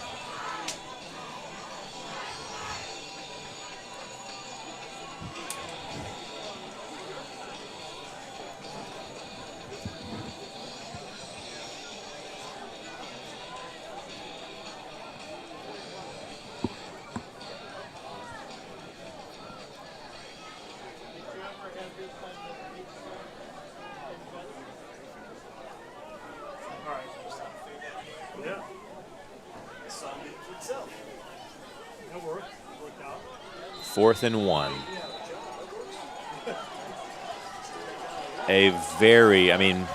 So far to this point of the game, it's one of the top 5 most important plays that we've had tonight. It's a run up the middle, and he picks it up. I mean, they drill that every single day in practice. So it's no surprise they move the sticks, and they're now almost in the red zone. Styles Owens and Logan Oros are going to give Pank and Tip a break. Love that. Pank and Tip in there on the short yardage. Now we got a little bit more speed and versatility in there on the D-line. Danny Garcia and DK still going to be on the edge for us. This is where now we might look out for a pass.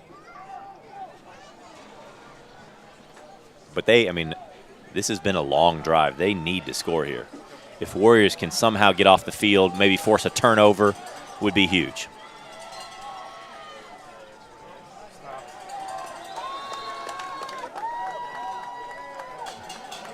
I almost lost sight of that one here. I want to take a look. Oh, so it was a fake, and he gave it to number 88 out there for one of his first carries of the game, Jeffrey Ashley. Loss of 2 on the play. Loss of 2. 12 from the 25.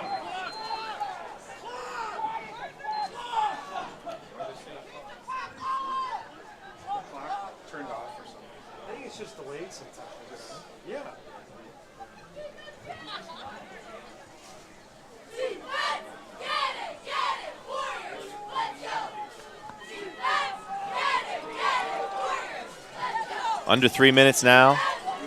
2nd down and long. Warriors now with the big advantage here. Pitch outside to the right. DK in pursuit. And a big hit there by number 2, Brandon Keebles. He's fired up, isn't he? Absolutely. Textbook tackle on that one. Take a look. DK in pursuit. Brandon sheds the block and then says, hello. Nice play to bring up 3rd and long. And I like, once again, how DK was cutting off his angle. Absolutely. To the point where he was really forcing him out, which gave Brandon time to come in and make that tackle.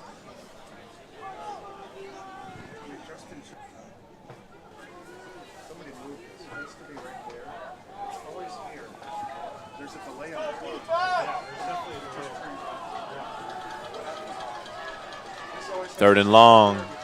He's looking back to pass. He's got a man, and it's picked.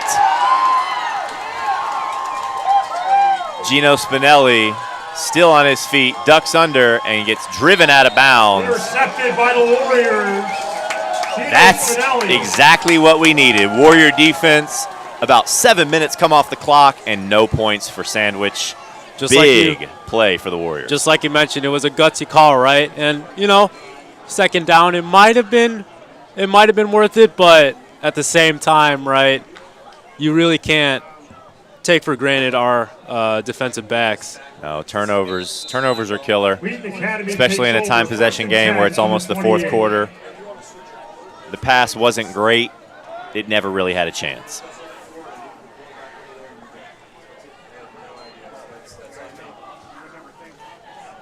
London LaFleur's got space. He get the edge. Driven, stays in bounds, lowers his shoulder, still on his feet, and finally brought down after a gain of about 45 yards. Rumbling, bumbling for LaFleur. This is really, really like a taste of your own medicine moment, right? Because with Sandwich's confident run game, you know, you're seeing these flashy, really strong, confident plays from the Warriors running game with LaFleur right there.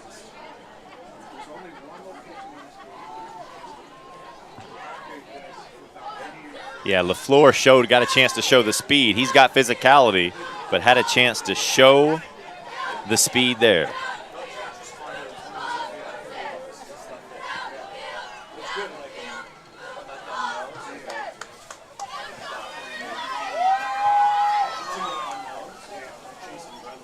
Another run up the middle for a positive gain. Still rumbling, still bumbling. Gain of 15 on the play. First down, Warrior. Wheaton Academy, or the winner of this game, I should say, will play the winner of St. Lawrence and Richmond Burton. For those who are fans of Wheaton Academy football, Wheaton Academy played against St. Lawrence in the semifinal game last year, lost in double overtime in an absolutely epic high school football game. So if those courses were to, if they were to meet next week, it would be a great rematch. This will be first and goal from the 10. We'll try to get you an update on that St. Lawrence Richmond Burton score here at the quarter break. Wheaton Academy knocking on the door. He's going to walk it in. Touchdown, That's Warriors. Brandon Keebles in space, and the Warriors break it open, up 21 points as we about to start the fourth quarter. Yeah, we're not even in the fourth, and the Warriors are already up by 3 scores, right? So, you know, it's hard not to start losing hope if you're Sandwich, but I really wouldn't, you know, because you still have 12 minutes to go. It's not a running clock. You still have time to make a difference and make a play, a couple of plays to get some points on the board, right? Absolutely, but they're going to have to hope for some big plays because with their style of offense, this clock is going to continue to run. Just got a score update on the St. Lawrence Richmond Burton game. St. Lawrence is up 14-3 at half.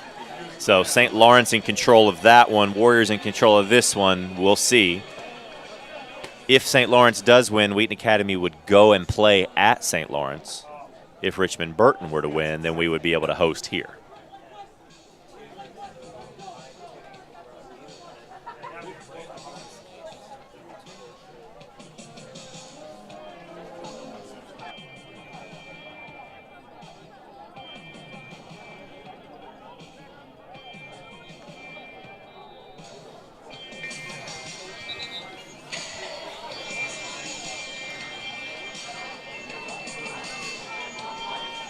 There you see Coach Johanik talking to 2 of his linemen. Coach Johanik is the offensive line coach. That's one of his areas of expertise.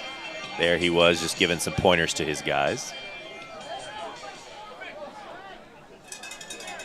Getting an update, live update from the chat. Thank you, Lewis. St. Lawrence 21, Richmond 3. So Lawrence definitely in control of that one.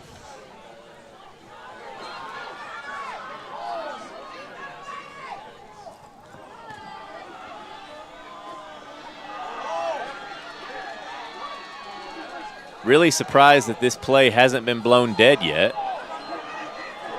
Never really seen something like that, to be honest. That's the end of the third quarter. Yeah, I couldn't really tell if forward progress was stopped, but honestly, good effort, great effort by the entire Sandwich special teams right there, able to consistently push the receiver down and downfield until he was finally brought down. For sure, for the second there, we were watching rugby.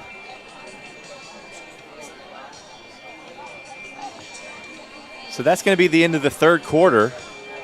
Wheaton Academy up by 22. There you see the Wheaton Academy coaching staff coaching up their defense because honestly, 1 or 2 more stops and this thing is over.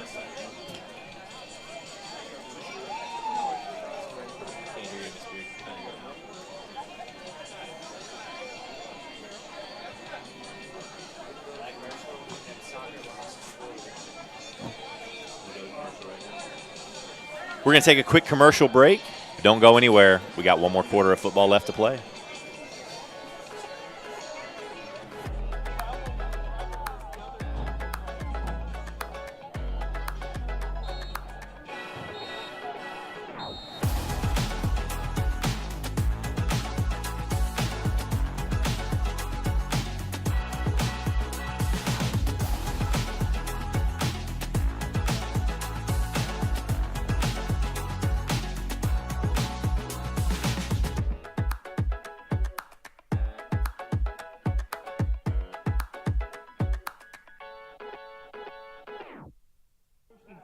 From the 38.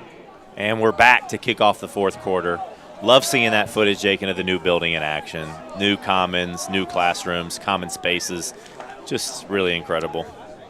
Yeah, I'm glad I was able to use it for at least 1 year, but I'm truly happy for the underclassmen and the juniors here, as well as the future classes here. Ball is poked out. Jake Weston is hungry for more. There we go. Wow, hold that thought. That ball just out of nowhere, poked up in the air. We're going to take a look at this replay and see if we caught who punched it out, but it definitely looked like someone. Let's see. Boom, it was a helmet of somebody who was following the play. That's why you never give up on a play. It was either Tip or Pank, somebody following the play, put a helmet to leather, pop that thing out. That is a game changer right there. Take a look right here. It's London LaFleur coming in, number 5, popped it out. Phenomenal angle there by the team. Yeah, it's really hard to maintain control of a ball, especially when, I mean, a punch is one thing, but an entire helmet. That's a lot of force.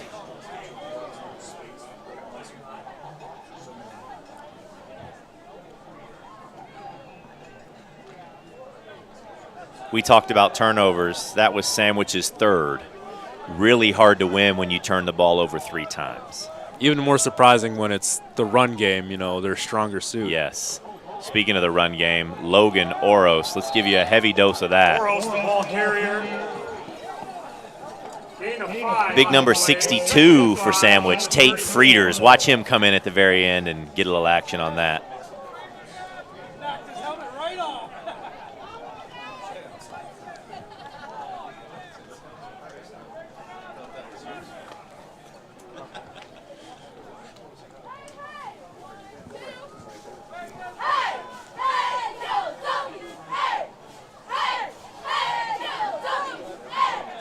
Steady dose of the run game here coming, Jacob. Would be surprised if we passed. Pitch to LaFleur in space. He's got room. He's up the middle. Still going. One man to beat. Still on his feet. Down to the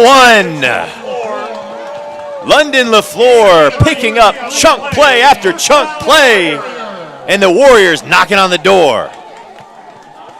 Holding a shoe in his hand. Let's see if we can find where the shoe came off in the process. It was probably that one man to beat, right? Let's see. It was running barefooted for the final 8. Watch those toes.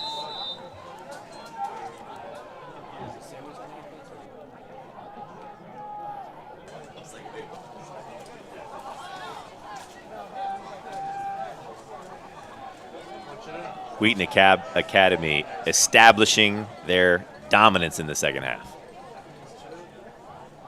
Downey in the gun. Logan Oros. Is Keebles going to get – oh, we're going to run this one. Keebles, hit and drop. That was nice play there. That was number 62 again. Tate Frieders, I believe. Yes, loss of about 4. Nice play by that defensive tackle. Take a look. Frieders. Ooh, nice move by Frieders. He almost like ducked under the center. Nice athletic play by the big man there.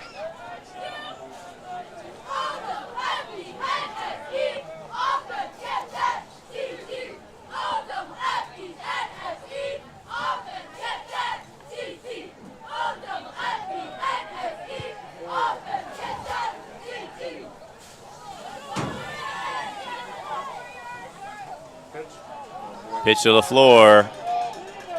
He's in for 6. Touchdown, Warriors. Hands up in the air in celebration over in the Warrior sideline as the Warriors put another 40 spot on the board. It's about our 4th straight game with 40. the offense is really humming. And very glad that it's doing it in the playoffs here week one. Absolutely, yeah.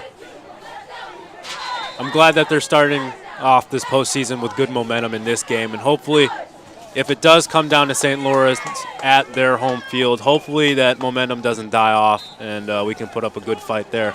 Oh, it'll be a battle. The game changers will be there again. It'll be a physical battle in the trenches. It'll be a chance for a team to show who's got a little more grit, a little more toughness. Both teams know exactly what the other team's going to bring. They played each other. I mean, they played each other for 2 overtimes last year. They'll have watched all the film. It'll just be a, hey, can you line up? Can you win your 1v1 battles? Who can be more disciplined? Who can keep their head straight on their shoulders? It'll be a great game. See down there on the sideline, I see KJ, I see Jack Klein, a couple other guys who are done for the year with injury. Hate to see that, but love to see them out there coaching their guys up, encouraging them. I see a few WA football alums down there on the field. I see Peter Johanik, older brother of Jeremy.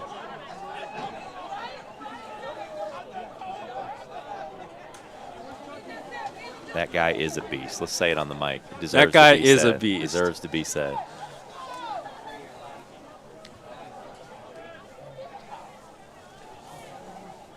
There you see a good shot of number 14, John Mazzarella, who's going to sprint down the field and do some work here on special teams.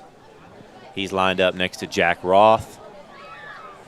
Jack Roth with an unreal motor. Styles Owens as they race up the field.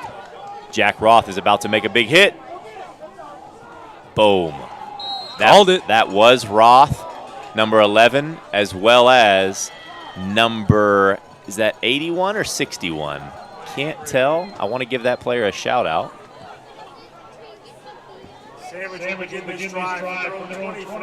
21. Tyler Jones, big hit from Mr. Jones.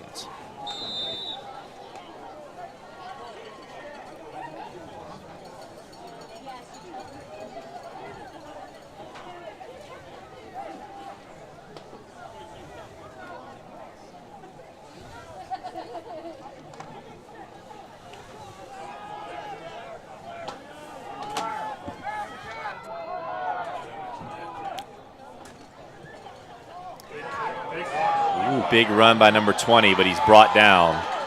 Zach Moravik with speed. That's Diego Gomez. Once again, he's put together a really nice game. Good for him. That's a gain of 25. He might be over 100 yards on the ground. It'd be great to see these stats at the end of the game. For the Warriors, LaFleur probably with 100 yards on the ground, and Gomez for the Indians. And I like to still see that fight in Gomez, Absolutely. right? That was a big-time run. One of the bigger runs we've seen from him tonight. So it's clear that, Sandwich is still putting up a fight. I'm glad that they're not totally giving up with 9 minutes to go in the fourth.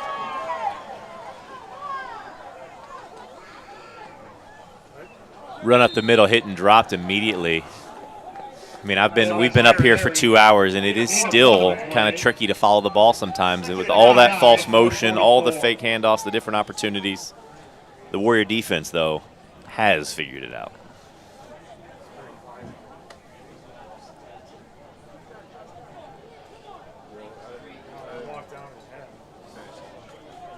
Yeah, I'm kind of surprised that they haven't implemented more like tosses to the left and the right. They're really sticking to that down the middle run plays, which has worked out. 22. Oh, wow. Ball's out, and the Warriors recover. That's going to be the game. So it looked like Charlie Canaris got up to try to make this play. I am curious if he was down by contact before it popped out, but if... Yeah, we're not going to be able to see it, but I think the referee had a great view, and I'm not seeing any frustration from the Sandwich sideline, so I think they had an even better view of it as well. Turnover number 4 for the Indians. It was a nice throw and catch. That was a little bit of momentum that they needed, only to cough it right back up.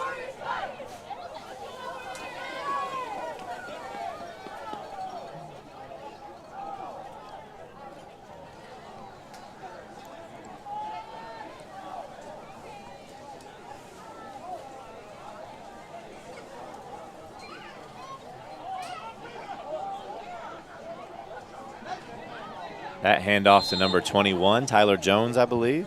Jones, ball carrier. Some great experience for him.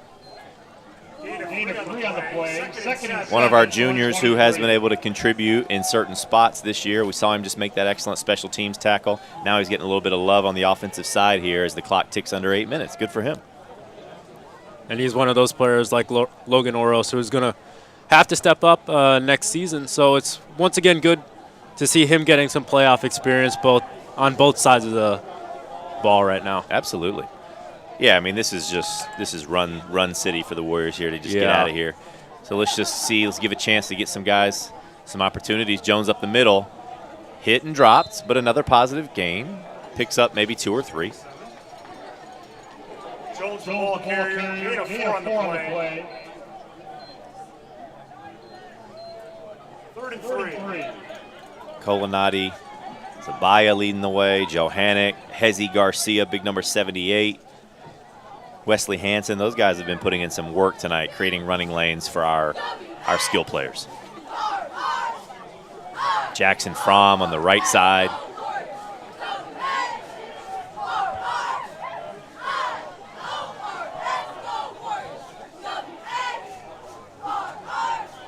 Pass opportunity, throw over the middle. Caught by Canaris for a short gain. Stays in bounds. Clock will continue. No, that ball is out of bounds, so clock stops, but it was a first down. Man, those crossers over the middle are so hard to stop when you have a wide receiver with speed who just only needs a foot or 2 of space. Yeah. And once again, those are those little seams within that zone coverage that you can easily exploit and take advantage of, right?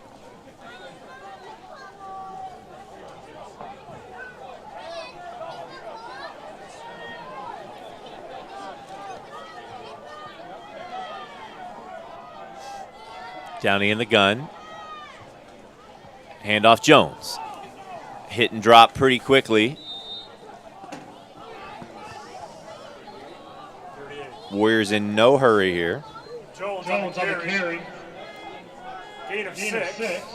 2nd and 4. We did get word during the 3rd quarter that Warrior Soccer lost 4-1 in the sectional final against Bennett Academy. A phenomenal season by the Warriors. Yeah. Played a tough schedule, had some great battles. A clutch victory last week in overtime and penalty kicks. Shout out to Coach Brook, Coach Sesnoff, Coach Cheney, the entire staff. Great season for boys soccer. A lot of young talent on that team, but also want to, give some love to the seniors who have put a lot of investment, time, blood, sweat, and tears into the program.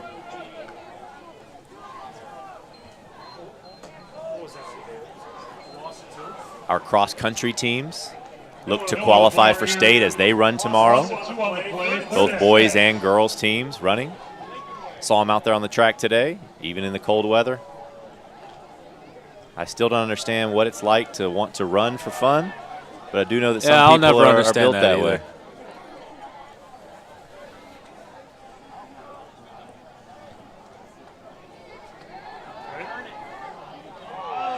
Big hit there. That was number 14, John Mazzarella with the end around. He was brought down quickly. Gain of 1 on the play. 4th down.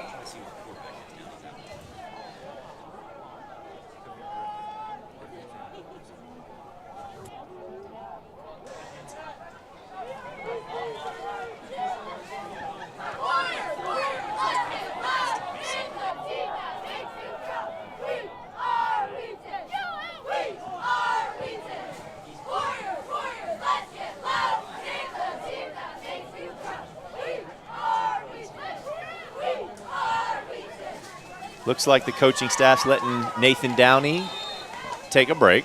Warriors let that play clock run all the way down Downey might be coming back in, but he's at least going to greet his understudy, one of his JV quarterbacks, Colton Miller. Heard great things about some of Colton's moments in the JV season this year, some great throws, physical player. Again, all valuable experience for any of these underclassmen who see the field here at the end.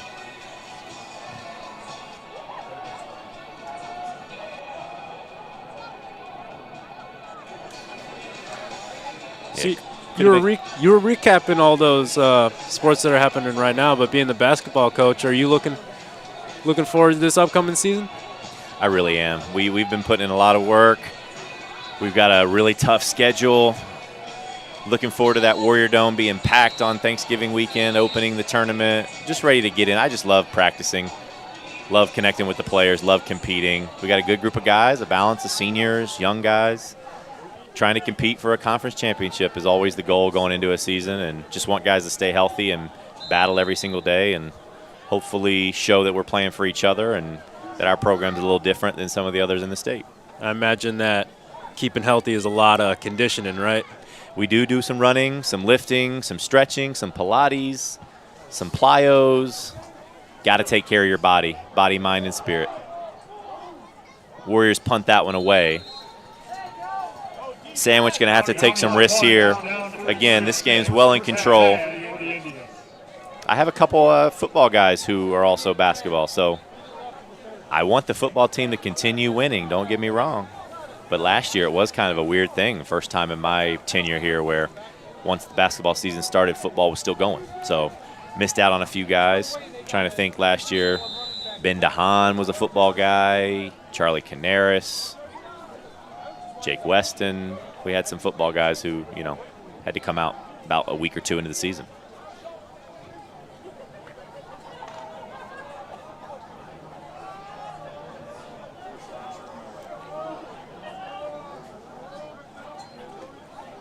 Handoff up the middle, hit and drop by Moravec.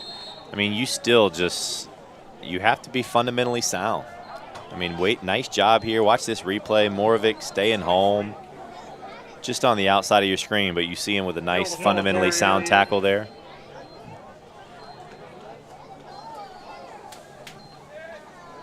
So I don't know, Jake, and it's been a blast doing these games. I'm pretty sure St. Lawrence won, so we'll be going there. So Warriors would have to win to come back to our house. Otherwise, this could be our last broadcast of the season. It's been a fun ride, but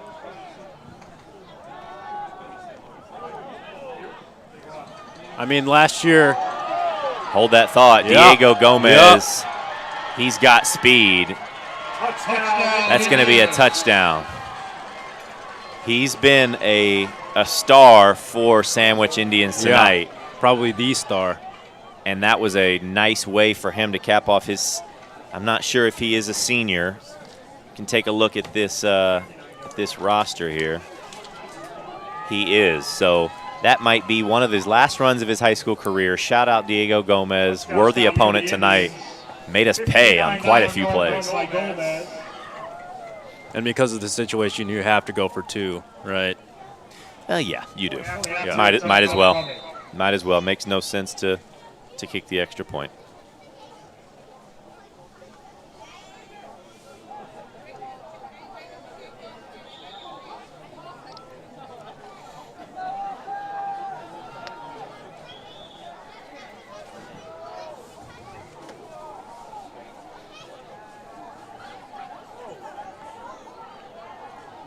Pitch to the outside, not going anywhere.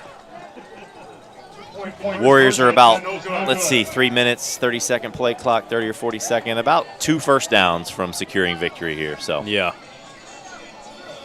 we'll see if Sandwich does try to do an onside kick. They could, yeah. They probably will. Yeah, even if the Warriors do get the ball, Sandwich still has 2 timeouts left in the half, so they might want to strategize if they want to use it while the Warriors still have the ball, or try to make a huge defensive play.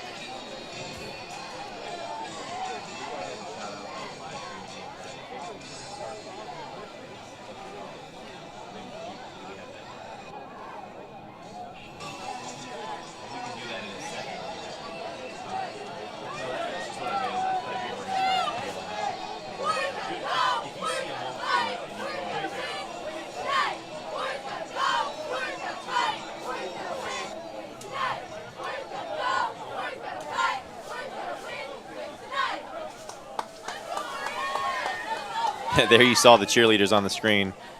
I know they are thankful for those new sweatsuits because it's definitely chilly down there. Yep.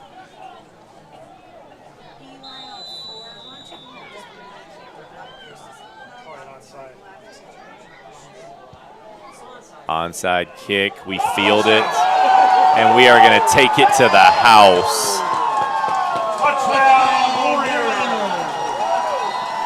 Zach Morovic, the hands team. The vision, the reflexes. What? Well, that's why what wasn't good about that's that? why you call it the hands team. You put them out there, and I mean the onside kick has to go 10 yards for the opponent to field it, but the team that's on offense can scoop and run at any point, and I think that just looked like a poorly executed attempt from the Indians. Touchdown Warriors. If the extra point is good, get a nice 49 on the scoreboard. Week 1 of playoffs. A perfect square.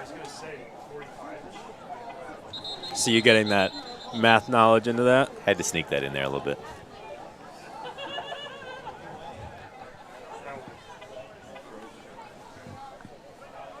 Flag on the play, so we're going to have to re-kick that one.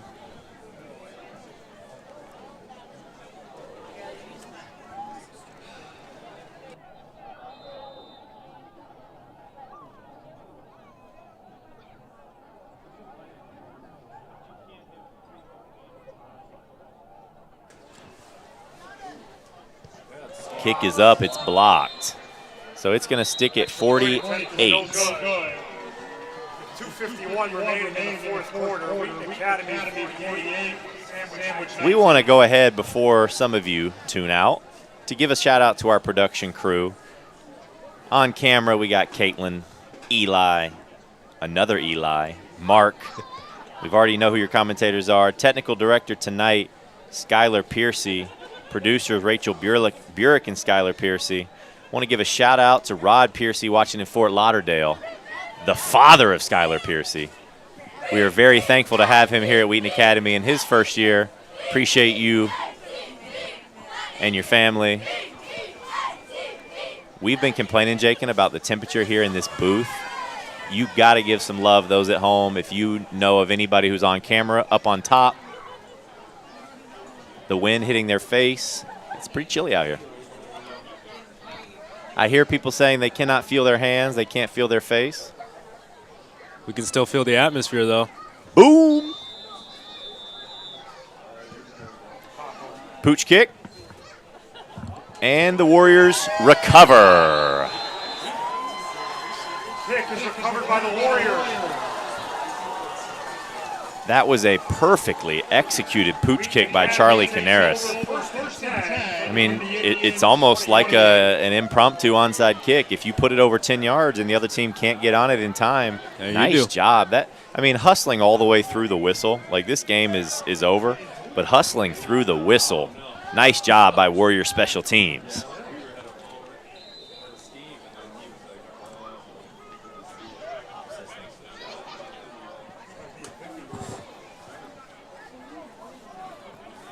Appreciate that, Lewis, in the chat. St. Lawrence looks like they're in control. So next week we will have an epic battle, another rematch. Wheaton Academy versus St. Lawrence at St. Lawrence. Game last year that went into double overtime. If you're a Warrior fan, let's make the ride. Let's get out there. Let's get loud. Enjoy another game of football. Great run there by Tyler Jones. Almost gets to the end zone. And again, it's a little different than basketball where you can maybe, run out the clock. This is giving guys experience here, right? We want guys to come out. You can't play football half speed. You have to be fully downhill to avoid getting hurt. So these guys, we have our main guys out, and now we're getting guys a chance. So great to see. Would be great to see somebody who doesn't normally score here punch one in.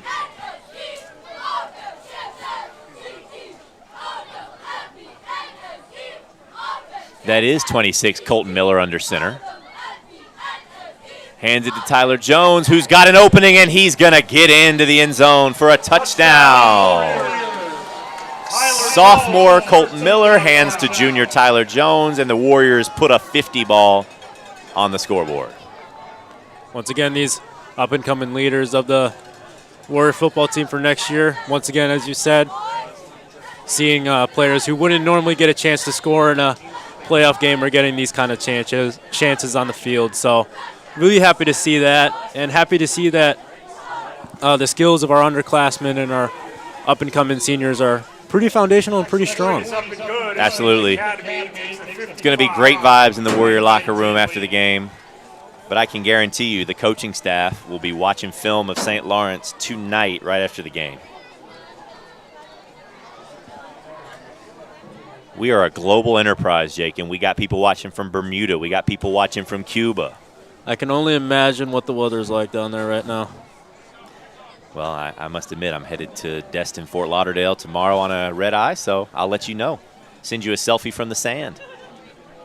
Please don't. That'll just make me even more sad.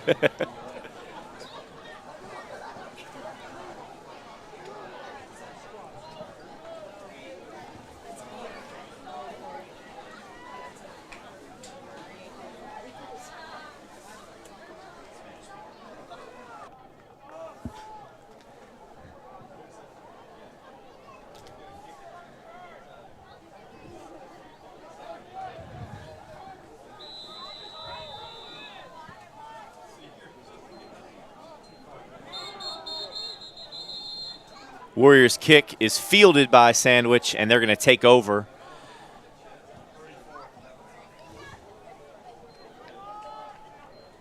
That was fielded by number 2, Kai Kern. What's the weather looking like in Fort Lauderdale? 80s? 80s and sunny?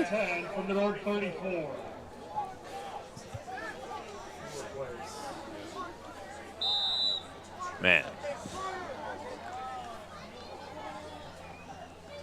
Yeah, great display by the Warriors. I know I don't think I saw anybody really walk off with any injuries during the game. It's like anytime you can come in, take care of business, advance in the playoffs, and walk away with no injuries, that's a great thing. Wheaton Academy taking a quick one. I just looked. We only have 2, 4, 6, 8, 10 men on the field. So I think Coach Johanik quickly counted that and realized, hey, come on, boys. So quick timeout to just make sure we got our right guys out there and make sure we just play fundamentally sound football.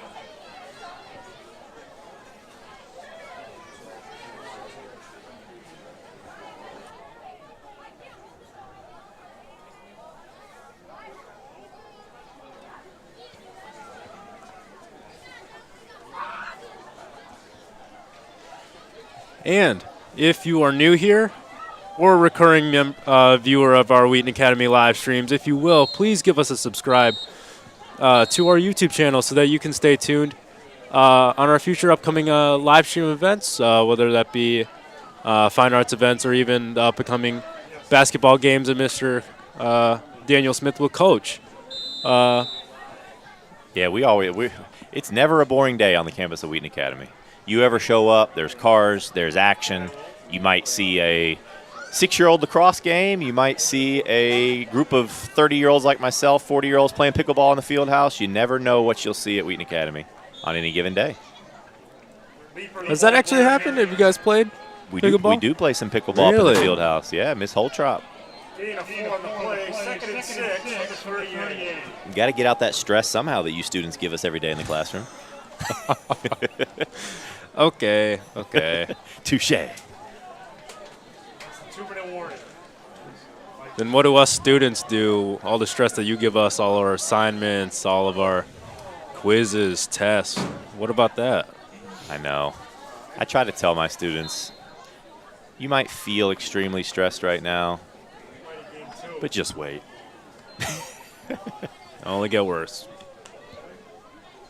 No, I get it, and this is about the time in the semester, November, when stuff starts to get real. Tests are rolling in, final exams around the corner. It's time to buckle in. You just took the ACT the other day, didn't you? I did, yeah. Yep.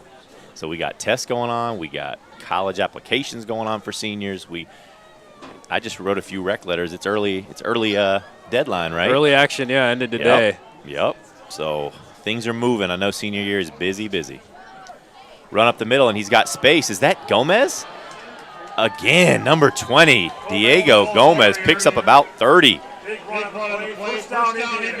Take a look, shrugs off one, lowers the boom of number 2. Nice tackle there by number 14, John Mazzarella. Consistent, strong, confident runs from Diego Gomez tonight. I'm very, very impressed by that. Absolutely. He's probably over 150 yards tonight on the ground.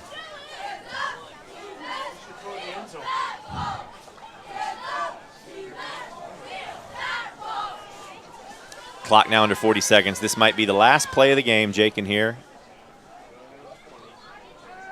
He's looking to go deep. He has a man. That's number 23 with the catch. That's Nate Hill. And he's brought down right around the 10-yard line. Clock will stop to move the chains. That was a nice pass by the quarterback. Floated it right over the top of the hand of the linebacker. This will be 1st and 10 from the 12.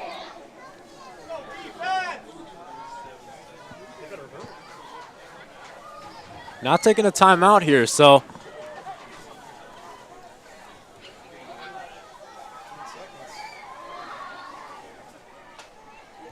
another pass from the quarterback. He's got a man. Incomplete. That will stop the clock, and we will have time for one final play.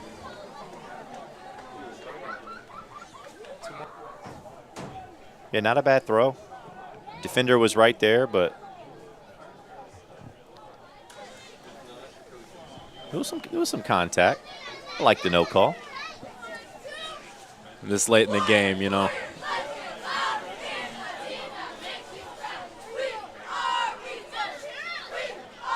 Appreciate those who commented on YouTube tonight. Nice to know that you're watching with us to the very bitter end. 55-19. You could have turned it off, but you're still locked in. That's what I'm talking about. So many options that you could be on. You could be on Netflix, Hulu, Amazon, Disney Plus, but no, you are on the YouTube live stream. That is dedication. That ball squeaked over the hands of the safety and was just in and out of the wide receiver. Take a look at this, a beautiful ball. Just over the hand, outstretched hand of Mazzarella, off the hands of 24.